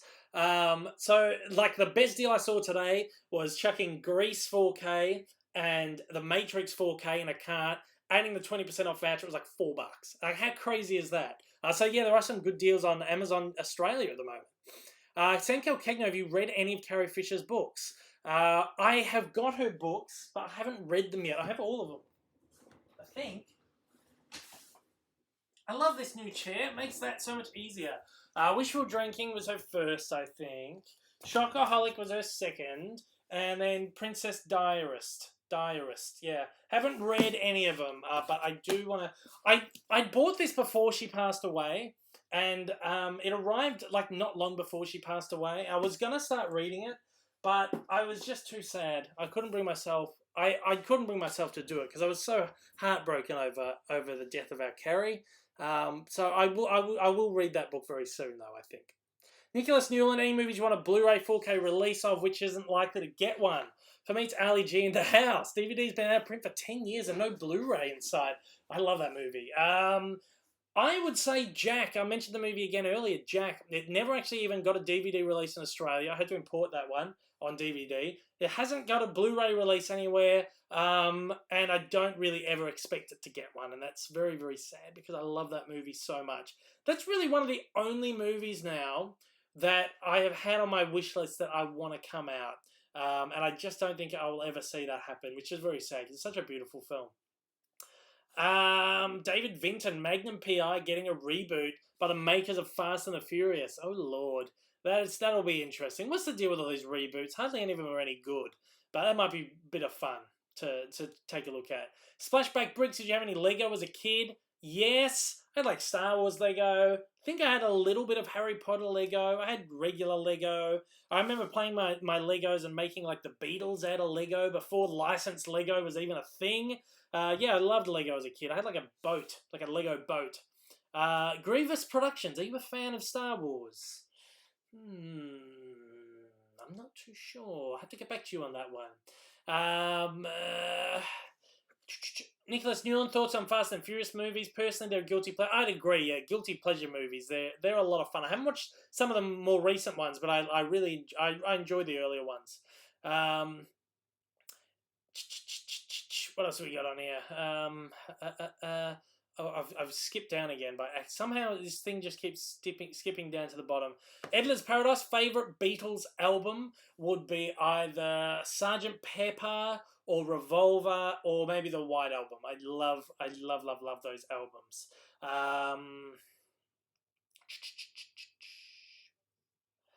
Brooke Edward, Dave, what's your most disappointing film of 2018 so far? It would be. I've seen some bad ones this year, but as far as disappointing, Fallen Kingdom, because I was so excited for it, it just disappointed me so much. Very sadly. Yeah, very sad. The movie Fan, how long did it take you to set up your home theater room? Not very long.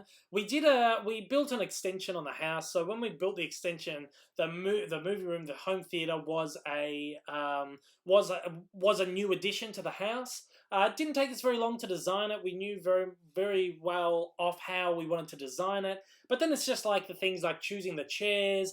And when we wanted, like, I think we wanted 10 chairs in there, but when we found like the ideal perfect chairs for us, it turned out we could only get 8 in there. So it was only like the little things and stuff were changing all along. Maybe 6 months in total to like come up with our idea. And it's still changing, it's still shaping. Like the Hot Toys in there weren't an addition for maybe a year or two. But yeah, it didn't take us that long. We kind of had a good idea. I kind of had a good idea of what we wanted. Movie Fan, what's your favorite Harry Potter movie? I've only watched 4 of them, but probably Philosopher's Stone or Sorcerer's. There goes my phone. Or Sorcerer's Stone, as it's called over in the US. I love it. I love that book too. I read it as a kid many times. One of my friends is on here saying, "Hey, Mado." And then I didn't get to his thing, and he's just sent me a text saying, "Don't skip my message, you dog." Oi. I've just read it just there. What a jerk. That's a friend of mine. That's not not a subscriber. I'm not talking to a subscriber in that terms. What a jerk. Tomacat, what's your most anticipated film that never got released? Oh gee, let me think. It would have to be, there was this movie that Jon Favreau was supposedly directing or writing or whatever, and it was going to be called Magic Kingdom, and it was basically like, I guess it was like a what could you? I'm trying to think. Something where everything comes to life at night. I know there's a movie where things come to life, like Toy Story. But it was like at night time, the whole Disney park, Disneyland or Disney World, whatever it was going to be set in, comes to life, and all the attractions come to life, and like Haunted Mansion, Pirates of the Caribbean. I was so pumped for that movie, and it just never happened. The last I heard is that it was still happening, but it just didn't happen. That was probably a few years ago. I think he got more. He got more wrapped up doing stuff like The Jungle Book and what's he just done for them? The Lion King. I'd really like to see that movie happen. I was so pumped for that. Gary Leiderman, any movies you regret buying? A whole lot of them, mate. They've bought so many crap movies over the years. Peter Semos asks, favorite Beatles song / album? Mine, Only Sleeping on Revolver, and favourite album probably Abbey Road. I answered the album one before. Favourite song, I don't know. I have so many favourite Beatles songs. I love Help. I don't know. Help is one that sticks out. All My Loving. I guess a very personal song that goes back to my childhood. I remember. Get Back. Just anything from Abbey Road or Revolver or just any of those great, just really experimental, wacky albums. I love. I couldn't pick one personal favourite Beatles song, I don't think. If you're stuck on an island and could only have one film to take with you, what will it be? Brooke Edward. I would probably take The Wizard of Oz, because it's the one movie that I have watched probably more than any other movies ever. I love that movie more than anything, and I could watch it over and over and over and over again. I love that movie more than anything. So yeah, it would be Wizard. I would take The Wizard of Oz. So yeah, not Star Wars. That's a surprise.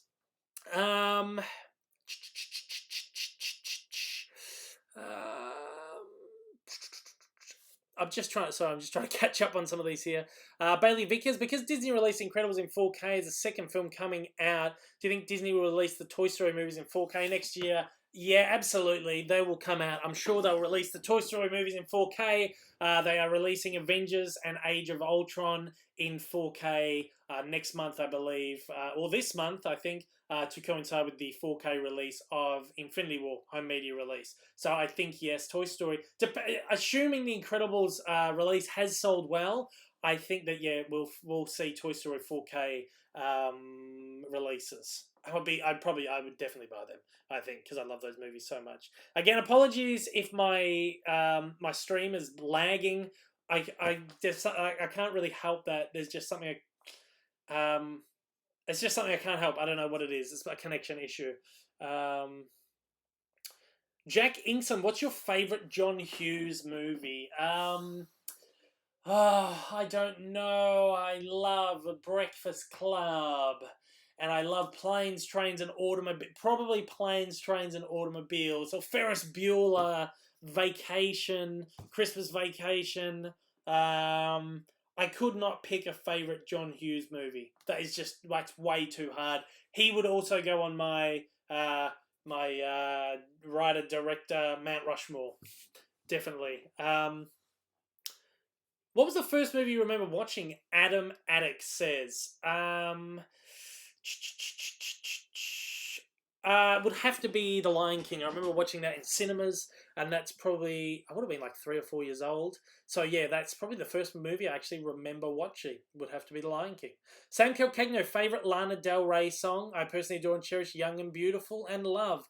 Young and Beautiful is my favorite Lana Del Rey song. It's probably, well, definitely because I adore The Great Gatsby, and that song is just, it's so powerful. Such a gorgeous song. That movie, love that movie so much. So yeah, Young and Beautiful, definitely.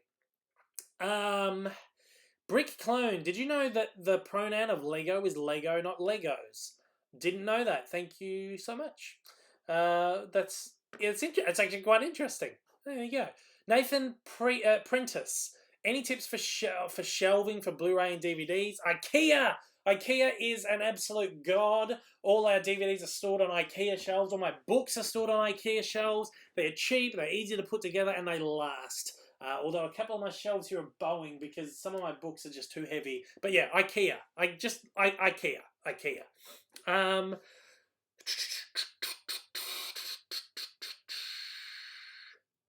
Skip to the bottom again. Apologies. Do you have a favourite Arnold Schwarzenegger movie? Bailey Vickers? Yes, it is. This is actually a guilty pleasure movie, which would be Jingle All the Way. I know it's not like a typical Schwarzenegger film, but Jingle All the Way. Otherwise, if we're talking like action movies, it has to be Terminator 2. Love it. Tim Silverman. I'm a subscriber from the early days. Rough. That's my mate again. Very rough. Jerk. Again, my mate. Not just a subscriber. It's a mate. Gosh. Miss Chrissa, what were your favourite cartoons to watch as a kid? One of mine was Hey Arnold. Oh, Lord. My favourites were Hey Arnold, the Rugrats, Doug, Cat Dog, Rocko's Modern Life was like my absolute favourite next to Rugrats. Just all that like classic Nickelodeon stuff, Dexter's Laboratory, Cartoon Network, stuff like that. Yeah, I loved all those shows. Any Disney movies you'd like to see live action that haven't been announced? I don't know. I'm not sure. I do love all the live actions, but I'm not too sure I can think of any I'd like to see them doing live action. Other than maybe I would like to see Disney like tackle a live action Snow White, which would be quite interesting. Luke Moriarty asks, "Have you seen Sweet Country?" Haven't watched that yet. No. Brick Clone says, "Hi, I'm from Scotland. I love Scotland. We were talking about this earlier. Love Scotland." Blake Eisen, any updates on 2001 4K release in Australia? Yes, it was supposed to release this week, but it's been pushed back to October, I think late October, which coincides with the American release. I think the American release may have been pushed back as well. So October, that's coming out here in Australia and the US. It's skipped again. Dave, what do you think of the original Murder on the Orient Express? I haven't watched it. I haven't watched either of them yet, unfortunately, but I will watch them soon. I say this about everything, but I'd like to watch that soon. Hoot Owl, when you're in Scotland, did you try Iron Brew? I did. I loved it. It was awesome. Yes, I had a couple of cans of Iron Brew. It was great. Brooke Edward, Dave, what's your favourite film score? Oh, Lord, it's tough. It's tough. I adore John Williams' score for Jurassic Park. I love the score for Black Swan. Technically, it is just the Swan Lake ballet by Tchaikovsky, but I love the way that the score was just the composer made it fresh. And it was just like fresh, innovative, and just like just turn that ballet into something just completely different and really dark, and I love that. The Interstellar soundtrack, as the score for that is incredible, and I love the score to The Truman Show. It was a really fantastic score as well. Dave, what's your favourite John Landis movie from Andy's Entertainment Corner? Blues Brothers, one of my favourite movies of all time. Sam Calcagno, have you seen the trailer for The Hate You Give? It's one of my favourite books. I haven't seen the trailer. No, I haven't read the book either. I'm not too sure what that is. Adam Addax, have you ever considered switching to digital to buy movies? No. No. As long as I can buy physical, I will buy physical. I love physical. I love I know this isn't a movie, but it's just tangibility. Same with books. I couldn't buy a book and just sit there and like read it on my phone or an iPad. The only thing I will read on an iPad is comics, because it's so expensive to buy all the old comics, even in trade paperback. And it's a lot of it's out of print. A lot of the great stuff that I want to read is out of print. That's really the only thing I will like read digitally. But movies, no, I just love the tangibility of it. I love having a collection to see what you have. And as long as I can continue to support physical, I will. I will continue to buy physical. I love it. Nathan L, how many Blu-rays do you have? We are bordering on I think it's like a few thousand. We're bordering on like 5,000 movies, TV shows all together, but that includes DVDs.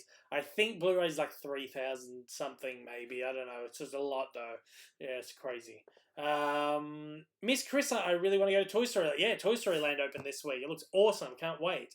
Nicholas Newland, do you have ET in 4K? I'm so tempted to get it. It's $25 on Amazon. Seems there's some decent deals on there with the buy one, get one deal. Get it. It's amazing. I have got it, and I have watched that in 4K. It looks gorgeous. It looks fantastic. Bailey Vickers, thoughts on Who Framed Roger Rabbit? Amazing movie. I love it so much. So innovative and just so... It's, again, another one of those ones from my childhood that I love. And I think it's a really great movie. Emma White. Hey, Dave. Hello, Emma. How are you? This is my cousin online. How are you? I feel like I've caught up on some of these questions now. It's nice to see cousins and friends joining me, as well as subscribers as well. That's always great. Shay Blake, any recommendations for Disney home media to boost the excitement for collectors like it was for Diamond Edition? I just like... Disney don't seem to be putting in the effort anymore.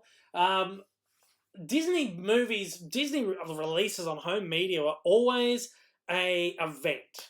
They were always an event movie that it was like, we're bringing this movie out again. You can only get it for a limited time, and it's going to be like $40, but you're going to have to pay that much for it. But who cares, because it hasn't been available for 10 years. The Vault system, if you don't know what the Vault system is, it's the system that Disney have been using for 30 years, where they will release a movie, they'll make it available for a few months or maybe a year, and then discontinue it to 7 to 10 years, and then they'll bring it back on the market again. It raises hype. Oh my lord! Yeah, oh my lord! Snow White is available on VHS. Oh, for the first time ever. Oh, Snow White's available on DVD. Awesome! Snow White's available on Blu-ray. I've got it on DVD. Oh, Snow White's available on... Over the years, it's like it becomes this system that's just there's. These movies were events because it was so hard to get them. When you were first collecting DVDs, you wanted to upgrade from the VHS. When it was on Blu-ray, you wanted to upgrade from the DVD, but you only bought it like a few years ago, so why don't you buy it again? And now that they're like doing the second issues of the movies on Blu-ray, it's like, I picked this up 5 years ago. it's not an event anymore, and that's why the vault system is completely flawed now. Just get rid of it. Just make everything available. I don't think we're ever gonna make Disney movies like an event feature anymore. And that vault system is just, that's why the US and Australia threw away the vault system years ago, because it doesn't. There are so many. The vault system basically was a way that Disney could keep the movies out of consumers' hands. Initially, Disney did not want to sell their movies on physical media, home media, for people to own at home. The original VHSs that came out of like Dumbo, Pinocchio and stuff were like $100, $125 for a VHS, because it was an event and you could never own this ever before, and we're only going to let you own it for like 2 months and then you'll never be able to get it again. And they didn't want people to own their movies to watch whenever they wanted to, because it was a lucrative thing for them to re-release the movies in cinemas and make money, people going back and watching the movie at the cinemas. But they realised that home media was more lucrative. More people were buying the home media than were going back to the re-releases. So this is why Disney movies were such big events. But now there has been DVDs, there's been VHS, there's been Laserdisc, there's been DVDs, there's been Blu-rays, there's been more Blu-rays, there'll be 4Ks. And now it's like in the past where it was impossible or very, very hard to own these movies on home media, it's now so easy because there's so many different versions out there. The market's now saturated. You can pick up a signature edition Blu-ray of a movie you bought on Diamond Edition Blu-ray 5 years ago. It's not an event anymore. My suggestion is, I don't think Disney movies are ever going to be an event anymore, coming out on home media. But I think if Disney we're going to bring out these ultimate collector's editions, they're going to be loaded with new special features. They're going to come out in really nice, beautiful box sets, really nicely presented sets, maybe like just like a really nice like digibooks or digipacks or something really nice. I know they do digibooks and stuff, but then they're just very standard. Do something like big. Do something great. Come with memorabilia or something like that. You'll get all the collectors to go out there and just buy up big. And I would love that. And this is the one thing I hate with Disney with releasing their movies, is that they start a collection like Diamond or Platinum or Signature or whatever, and they start the first couple of titles, the covers are consistent. They've got like this consistent theme on the covers, and then something happens and the consistency goes all out the window after the 4th or 5th release. And then you've got like, by the end of the series, none of them look the same. None of them look like they fit into the same series. My suggestion would keep the design, the look, everything just consistent, so it looks like there's just one beautiful, consistent series. That's what Disney needs to do to get people to buy the movies again, to get collectors sucked back in, and maybe make them event releases again. Who knows? That's my thoughts on that. Sorry, a bit long. Very passionate about these things. I was caught up, but there's been a lot more questions come through, which is always fantastic.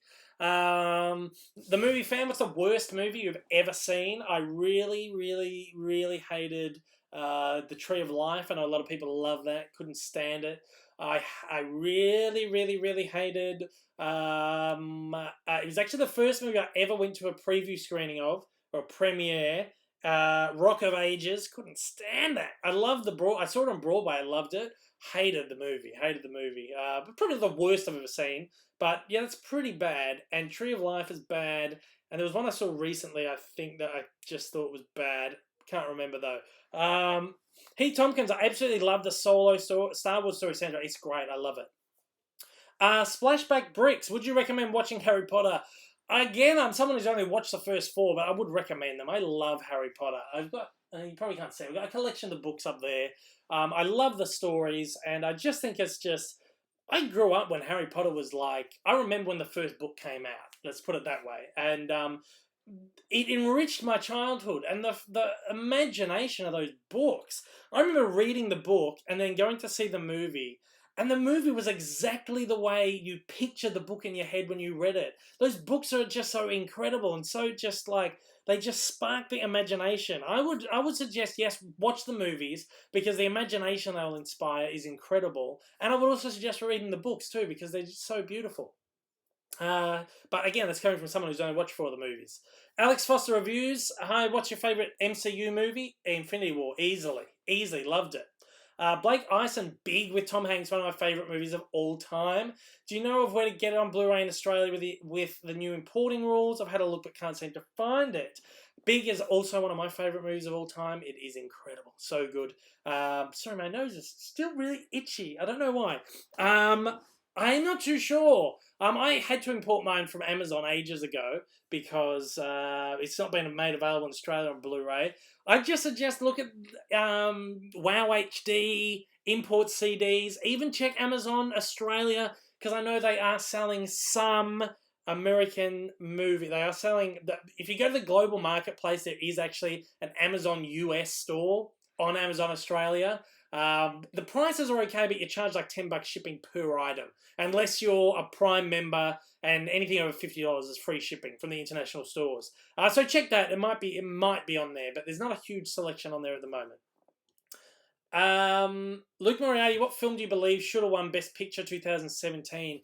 I'm not sure. 2017 was a weird year. There's a lot going on for me. I was traveling. I was just a very big year, and I missed a lot of movies. I'm still trying to catch up. I haven't watched Shape of Water yet, so I don't have an opinion on whether it should have won or not. I watched Three Billboards. I loved that. I think that was a good good contender. But I don't know if I could answer that because I haven't seen a lot of movies from last year. Jeff B, will you ever do a video on your TV show collection or your Beatles collection? Those are two things I get asked about a lot, and I think I will. Yes, I will eventually, but other things always just get in the way. But I will. Yeah, I will. I will do them one day.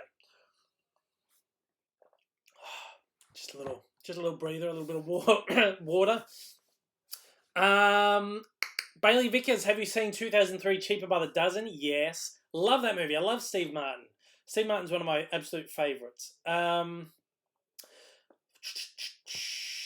Brooke Edward, projector or 4K TV? Which you prefer for movies? I watch most of my movies in the cinema room. We've got a projector in there, but it's not a 4K yet. Haven't upgraded that to 4K yet, but one day we will. I watch a lot of 4Ks on my 4K television, but I would love a 4K projector, and they look stunning. So if given the option, I would watch on a projector because I love just the whole just like vibe of watching something on as big a screen as possible.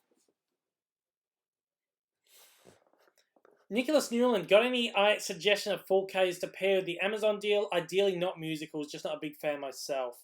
I looked through everything and I got most of the stuff that I wanted, but I bought Red Sparrow and Ghost in the Shell today, and they're both very similar priced, and I walked away with them for $11 together because I used a $20 off voucher too.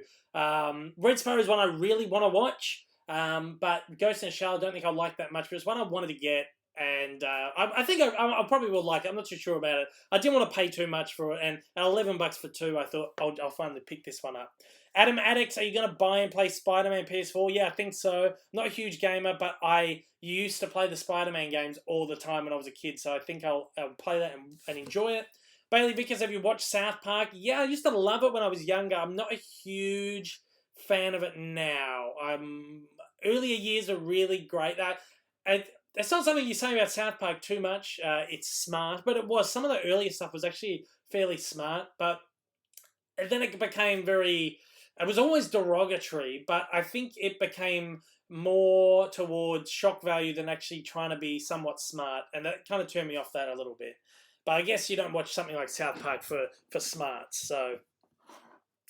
Sam Calcagna, would you go see Harry Potter Cursed Child on Broadway in Melbourne early next year? I would, yes, I definitely would. I have a feeling. I think I have contacts with the I wouldn't call them distributor, just basically the company that brings the shows and produces the shows. I've covered events for them. I covered the Aladdin premiere here in Australia. I covered the Priscilla premiere. And hopefully I will get tickets to go and see a preview of that. It would be fantastic. Depends on when it is, though, whether I'll be in the country or not. Splashback Bricks, would you buy a 4K Star Wars box set? Day one, absolutely. Hooday 12, what did you think of Justice League? I hated it. I didn't mind it. I thought it was okay. It was a bit of fun. It wasn't great. It certainly doesn't live up to MCU stuff for me. But I didn't hate it. I enjoyed it. It was not as good as it could have been. There's a lot of really bad stuff about that movie. But and especially as a movie that I was looking forward to since I was a kid, very big disappointment. Dave Vinton, do you miss Blockbuster and Video Easy? Yes. I mean, I love buying movies now. I prefer to buy than rent because, you used to go to Blockbuster and you'd hire like 5 new releases for $10. Sometimes you can go to JB Hi-Fi and pick up 5 movies to buy for $10. I'd rather buy to have forever than rent and have for a week or a couple of nights. But yes, I do miss going into a Blockbuster store with old mate Rick when I was just a little kid, and going in there and picking out the movie on a Friday night to watch on a Friday night. Pardon me. Or picking out 5 older releases to watch during the week. I really miss it. I love that. But I guess we have the same fun when we go to JB Hi-Fi and we pick out the movies off the shelf. But I guess it was like a ritual, and that's something that it's one of those things that I guess we'll never get back. Again, other than going to JB Hi-Fi and hauling up, but it's a very different kind of thing. It was like a ritual. Nathan Foynton 95. So I've been asked this before. What do you actually do for a living? I'm like a freelance. I do freelance work in film and photography. So I do a lot of my own personal stuff, like personal commissions and stuff like that. And then I'll also do freelance work for, I was working for, until very recently actually, for about 13, 14 years, I worked for a photographic studio in Melbourne as a freelance photographic assistant. So just stuff like that. But I really do want to get into like filmmaking and television and film is where my passion is. I'm going to go chase some goals. To try and find myself some work in that area. Senko Kagno, if he was still alive, how much would you pay to meet and talk to Walt Disney for the day? I would pay whatever was going. I would love to meet and talk to the guy. It would be amazing. I probably paid in total about $1,000 to meet Stan Lee and get a couple of autographs. So I would easily pay more than that to meet Walt Disney. Absolutely. Nathan, what's your least favourite Blu-ray in terms of picture quality? Oh, man. I don't know if I could specifically point any out, but a lot of the really early Blu-ray releases, a lot of them the picture quality wasn't great. They were washed out. Some of those really early releases. Nothing's actually sticking in my head at the moment specifically, but yeah. Adam Addax is an Australian. What team do you support in AFL? The Bombers, isn't it? We had a win today. It was like an amazing win too. I was there. It was fantastic. Collins Fitness and Gaming, your favourite war film? It has to be Saving Private Ryan. Very closely followed by Apocalypse Now. I wouldn't say followed by. I think they're both like even. I love both of those movies. Nerd Incorporated. Hi Dave. Sorry I overslept. Do you like the X-Men films? That's okay, mate. I know it's very early for some of you guys out there, especially those in the States. It's like 3 a.m. So thank you all for joining me at the very crazy hours. I do like the X-Men films. I haven't watched some of the more recent ones, but I do enjoy them. My mate is back on here again. Did you ever hear the tragedy of Darth Plagueis the Wise? No, please tell me in the comments below. Jeff B, any plans to travel in the future Euro vlogs? I mentioned this earlier in the vlog, actually. I don't think you were there at the beginning, though. Yes, I'm heading back to the UK very, very soon, and I'm going to be there for actually quite a while. We'll talk about this very soon on another video, because I could talk for ages, but yes, there will be more Euro vlogs. There's going to be some really good stuff coming from overseas, I think. Samko Kegno, have you seen the Chucky movies? No, never interested in that kind of thing. Bailey Vickers, maybe can you show a video on this, but how would you organise your movie TV collection? Mine is organised, my first cabinet is organised, it's like stuff that I haven't watched, and then after that, it's all stuff I have watched in alphabetical order. Then I have a section for my classics. I do that sort of like a Dewey Decimal thing where I have like war films, film noirs, musicals, dramas, etc., etc. And then I have my Disney movies in a collection as well. JDP Andrews, your thoughts on the very short career of Grace Kelly? Favourite film, mine's probably Darling for Murder. I love Grace Kelly. Where is she? She's over here somewhere. Oh dear, if anyone doesn't know, oh, there goes some pop vinyls on the floor.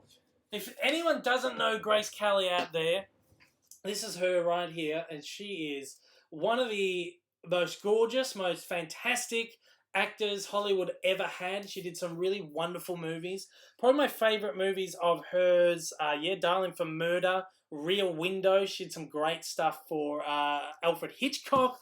Also, it was the one she did with Cary Grant, Alfred Hitchcock, to Catch a Thief. And she did one called, it was The High Society she was in with Frank Sinatra, and Louis Armstrong, I think, was in that. Amazing. And she did some great movies. She is very much like today's Meghan, who was an actress and then met a prince and became a princess. So Grace Kelly became a real-life princess. There might actually be pictures in there. She married the Prince of Morocco and became a princess. Unfortunately, she also succumbed to a tragic early death. I don't think there's, I don't know, there's a picture of her as a princess right there. But she did, yeah, she had a very, very short-lived film career before that. She won an Academy Award. She was Marlon Brando there. And she did very few movies, and then, of course, when you become a royal, you have to give up your day job, and she no longer acted. But yeah, I love Grace Kelly. She's she's one of my favorites. Absolutely. I'm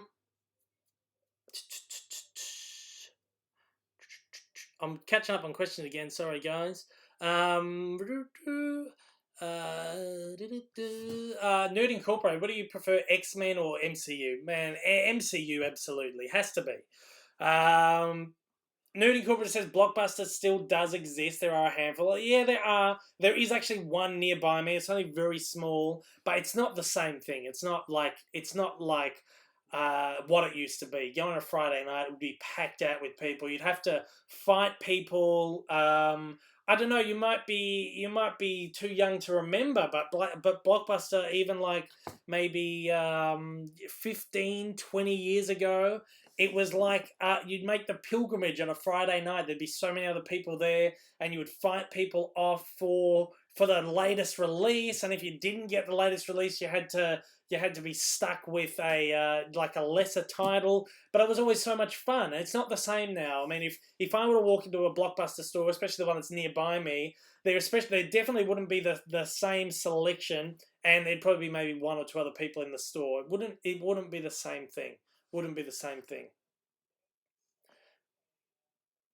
Brooke Edward, what is your favourite film of all time? And a film has the most significance, means the most. Again, yeah, Wizard of Oz and Star Wars, both for very different personal reasons. Yeah, which I will go into one day on the vlog on the channel. Sam Kilcagney, has there ever been a movie or TV show scene that made you cry? Many movies and TV shows have made me cry over the years. I think that's great where you can connect with a movie on such a primal level, all the time. Nerd Incorporated, Logan is brilliant, best X-Men movie. Haven't watched that one yet. Adam Maddox, I think you've probably been asked this before. What's your favorite movie ever? Yeah, I answered that a couple of times today. Wizard of Oz, Star Wars. Tim, my mate, is back. I thought not. It's not a story the Jedi would tell you. It's a Sith legend. Darth Plagueis was a Dark Lord of the Sith, so powerful and so wide, he could use the Force to influence the midi-chlorians to create life. He had such a knowledge of the dark side that he could even keep the ones he cared about from dying. Thank you for the story of Darth Plagueis the Wise. You jerk. Again, guys, that's my friend. It's not a subscriber that I'm talking down to. It's a friend, Tim. He's back. Adam Maddox. That's the question I just answered. Let's go to the beginning again. Jeff B says Dave needs a rest. I think you're correct. I've been on here for over 2 hours now. I'm gonna get through a few more questions than I am. It's 10 p.m. here now, and I feel like I want to squeeze a movie in tonight. Don't know what I'm gonna watch tonight, but I will squeeze a movie in. Favorite Friends character, Sam Kilcagney. I can't pick one. It changes all the time. Chandler, Ross, Joey. Any of them I love. I love Rachel. I love the only one. You say your favorite's Phoebe. Phoebe is probably my least favorite. She actually annoys me. But I can't pick a favorite friend. Blake Eisen, what are your thoughts on the two Conjuring movies? I love them. I thought they're fun. That's the kind of horror movie I love, like a suspense, mystery, thriller horror. I can't do like this slasher gore stuff. Can't do that. Sam Calcagno, have you seen Mean Girls? Yes, I love Mean Girls. It's a great movie. Nerd Incorporated, what's your favourite Hitchcock movie? Again, I couldn't pick. Psycho, Rear Window, Vertigo, the Birds, To Catch a Thief. I just can't pick. He did so many amazing movies. The Trouble with Harry was great. I can't pick a favorite Hitchcock film. They're all perfect, most of them. Dave, thoughts on Lucasfilm structure? Feel the story treatments for 7, 8, 9 should have been completed before the first draft of Force Awakens, so there's more of a plan. Okay, so I love The Last Jedi, and I love the movie because it took risks, and because it was so bold and so brave and so different. But I agree. I think there should have been... From what we understand is that, yes, there was treatments for 7, 8, and 9. J.J. Abrams set them all up, ready to go. And then Kathleen Kennedy said to Rian Johnson, now that you're hired as a director, you can either follow J.J.'s spec or do your own thing. And while I do love the fact that Rian Johnson did his own thing, in a perfect world, I think I would have liked him to stick to spec. I think maybe it now puts JJ in this really awkward position where he has to like retcon a lot of what he's written. Maybe it's for the better, but I think if something's planned like that, and it's what makes Marvel so fantastic, meticulous planning, forethought, stick with it. Stick with it, because that's what, again, makes Marvel so special, is that they have so many years worth of it's so perfect, so perfectly done. And you can't fly by the seat of your pants with something like this and expect it to stick with everyone or to be really successful. So yeah, I think there should have been a plan set in motion, and they should have stuck with the plan. Even though I do love The Last Jedi.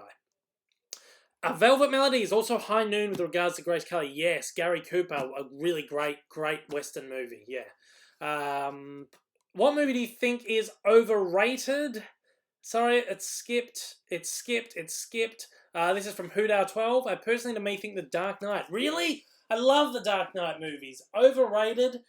Something like maybe the Tree of Life. Cannot stand it. Deadpool. I thought the first Deadpool was so overrated. I really enjoyed the second one, but I think it's just a really overrated movie. That's probably the two off the top of my head. But there's a lot of them. There's a lot of movies out there that are just completely overrated, I think.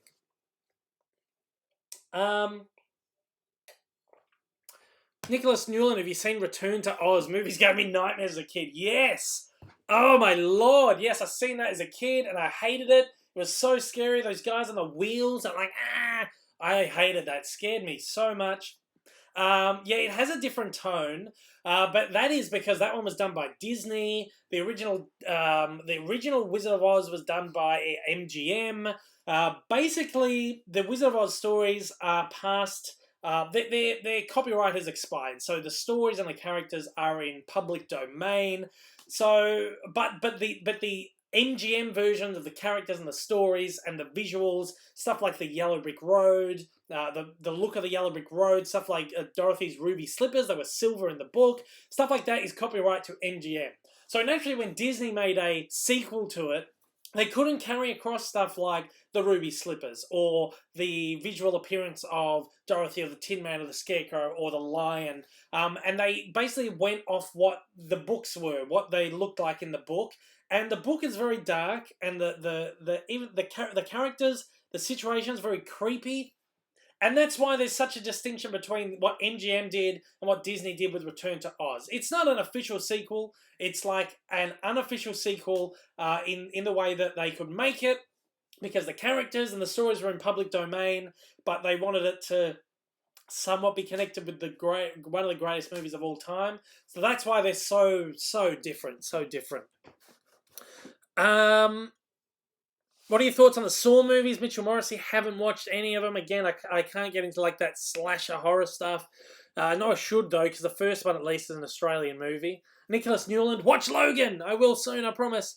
He's saying tonight. Maybe it's a possibility. Mitchell Morrissey, you excited for Mission Impossible Fallout? Absolutely, love them. My mate Tim is saying that he's a sub too. He is a sub. Thank you so much for subbing. Pete Seamos, if you were to write or direct a movie, what genre would it be? I don't know. I struggle with this. I think I'm probably best writing maybe comedy, maybe dramedy. I think I can write black comedy really well.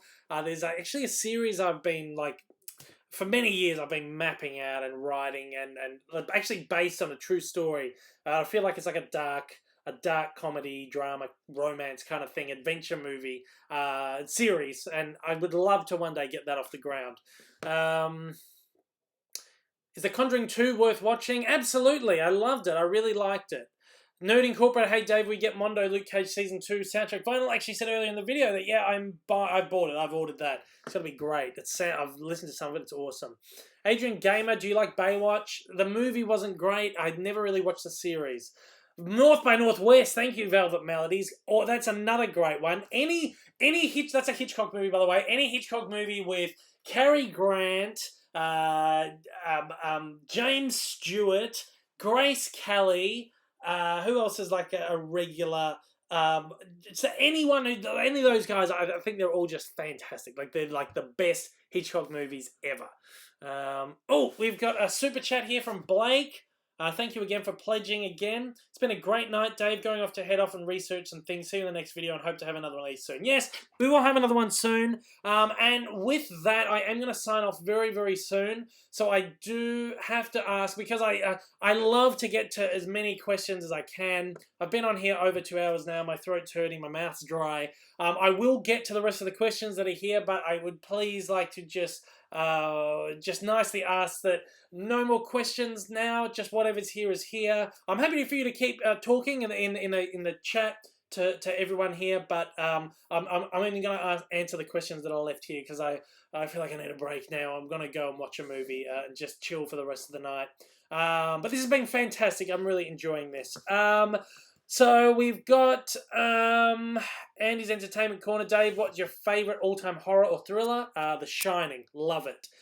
Sam Calcagno, an old Disney movie would be good for the cold weather as well. Would be great, but I feel like watching something I haven't watched. Got so much that I just need to get to. I just can't keep watching stuff that I've watched a million times. So I think a new movie is on the cards. I might do. This is what Big Paulie, a great YouTuber, does. He has what's called What's in the Poundland bin. He just throws a bunch of these movies that he's bought for £1 at Poundland into a bin and does like a random shuffle, pulls one out. We've been doing that recently. We just throw all the movies we haven't watched on the ground and just like randomly pick it, pop it in, don't even look until it's on the big screen and you're watching the movie. We call it movie Russian roulette because there's a lot of bullets in there. There's a lot of real duds in there. So you're either going to watch a really great movie or something that's going to just be a dud. But we might end up doing that tonight, I think. So it's always a fun way to just get through all the movies you haven't watched.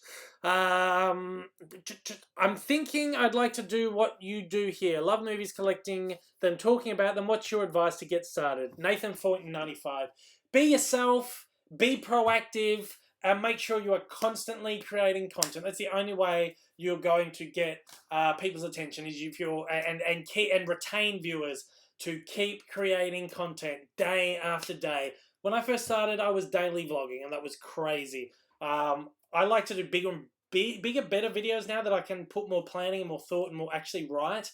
But when you're starting, just be yourself. Be original, be unique, and don't copy other people. Of course, you can be inspired by other YouTubers. I know I certainly am. Take inspiration from the people you love, and that's the natural thing with filmmaking, with art, is that you take these things you love from other filmmakers or other artists, and sort of make your own sort of thing out of that. But don't go into that thing where you're just ripping them off. There's a fine line there. But yeah, be yourself, be unique, and just be proactive. Make constant content, constant content, because people aren't going to find you if you're just putting up maybe a video every 2 weeks or even every week. At least at start. I know it's hard. People have work, people have school, people have whatever. It's hard to put a video up every day. It's almost impossible. And maybe it's even hard to do one a week. But I would suggest if you're trying to get started, at least one video a week. At least one video a week. Make sure you're consistent.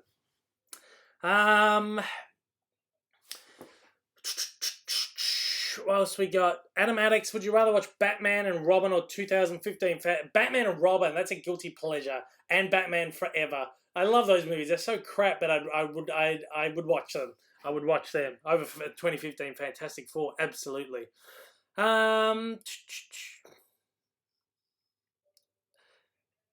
Bailey Vickers, again, sorry, I've skipped a few. Bailey Vickers, as some of the old live-action Disney movies are available on Blu-ray only in US and the prices on eBay are expensive, should you have any ideas on getting them cheap in Australia? Really, you can only get what you can get at any given time. Again, it's that stupid vault thing where things go out of print. Just wait for the next one, because there's always going to be a new release of something coming up. Otherwise, just keep checking eBay. Occasionally, you will get like a good deal. Brooke Edward, Black Panther was overrated. I actually will agree with that. I enjoyed the movie, but I didn't love it. I understand why people love it so much, and I think that's fantastic.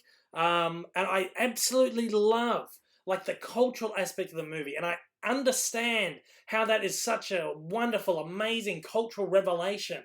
And I loved seeing that on the big screen, and for that movie is incredible in that respect. But then when I try to look at it from a narrative point of view, I felt like as a narrative, as a movie, we try and distance it from the cultural impact. You look at it as a movie, as a narrative. I was never 100% happy with the narrative structure of Black Panther. I've been into detail on that in multiple reviews that I've done on that. I'm not sure if I would call it overrated, because I know there's a very deep, meaningful thing behind that movie, cultural aspect, and I would never call something that is that impactful, that has that much of cultural relevance, or is that much of a revelation in terms of a cultural importance. I would never call that overrated. But if we do just look at it as a narrative film, it's not something that I 100% really loved. But yeah, if you want to hear more of my thoughts on that, I have done reviews for Black Panther. We got any more questions? Who's your favorite Avenger from 2012's Avengers? Iron Man. Hands down, Iron Man. Nathan L, good night, Dave. Thank you very much for doing this. Not a problem. I think we've got to a point now. We've got more people on here going, bro, shout out. Sorry. Again, I will read out channel names if you ask like a question, but I'm not here to just give shout outs to everyone who goes, bro, shout out, or hey, say my channel name. You gotta take part in the conversation. Sorry if that sounds mean, but I'm sure you can understand. Brooke Edwards says, Dave, watch Logan tonight. Logan seems to be a good contender. And I think, Laminator asks, top pick for the next Star Wars spin-off. I would say Kenobi as well. I completely agree. Nerd Incorporated says he said stop commenting. I didn't say stop commenting. I'm happy for people to keep commenting, but no more questions. And I think I'm caught up with all the questions on here, I believe, which is fine. Have a good night, David. 6:30 a.m. here. Jeff, you got up so early. Thank you so much.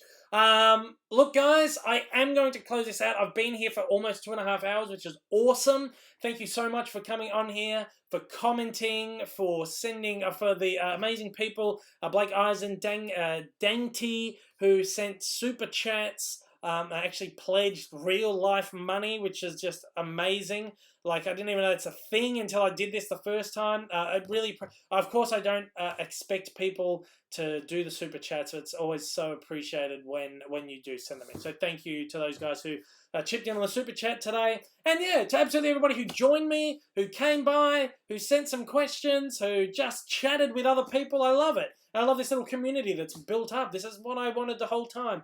from the beginning, was build this like hub, this community for people, and I feel like I've achieved something, especially when you see it happen this kind of way, kind of unfold like this. And I love communicating with all you guys, you know that. And there will be more of these, and I want to do these more often and more regularly as well. So more often, more regularly, same thing, just said in a different way. That's how tired I know I am. I'm going to take a drink from my Beatles glass. Actually, I think that's old mate Rick's Beatles glass. But I broke my favourite Homer Simpson glass, so I'm now drinking from the Beatles. It's now mine. That's it, guys. I'm going to go. You can see my voice is gone now. So thank you so much for joining me. I really, really appreciate it. And I'll see you on the next one. I'll have some videos. I don't know what videos I'm putting up this week, but I'll have some videos up this week too. So take it easy, guys. Thank you so much for watching. It's much appreciated. Have a good morning, have a good day, have a good night, wherever you are in the world. There's so many people from all around the world joining me tonight, and I love it, and it's so appreciated. Thank you all so much. Dave Lee is going to sign out for now. Take it easy, guys. Have a good one.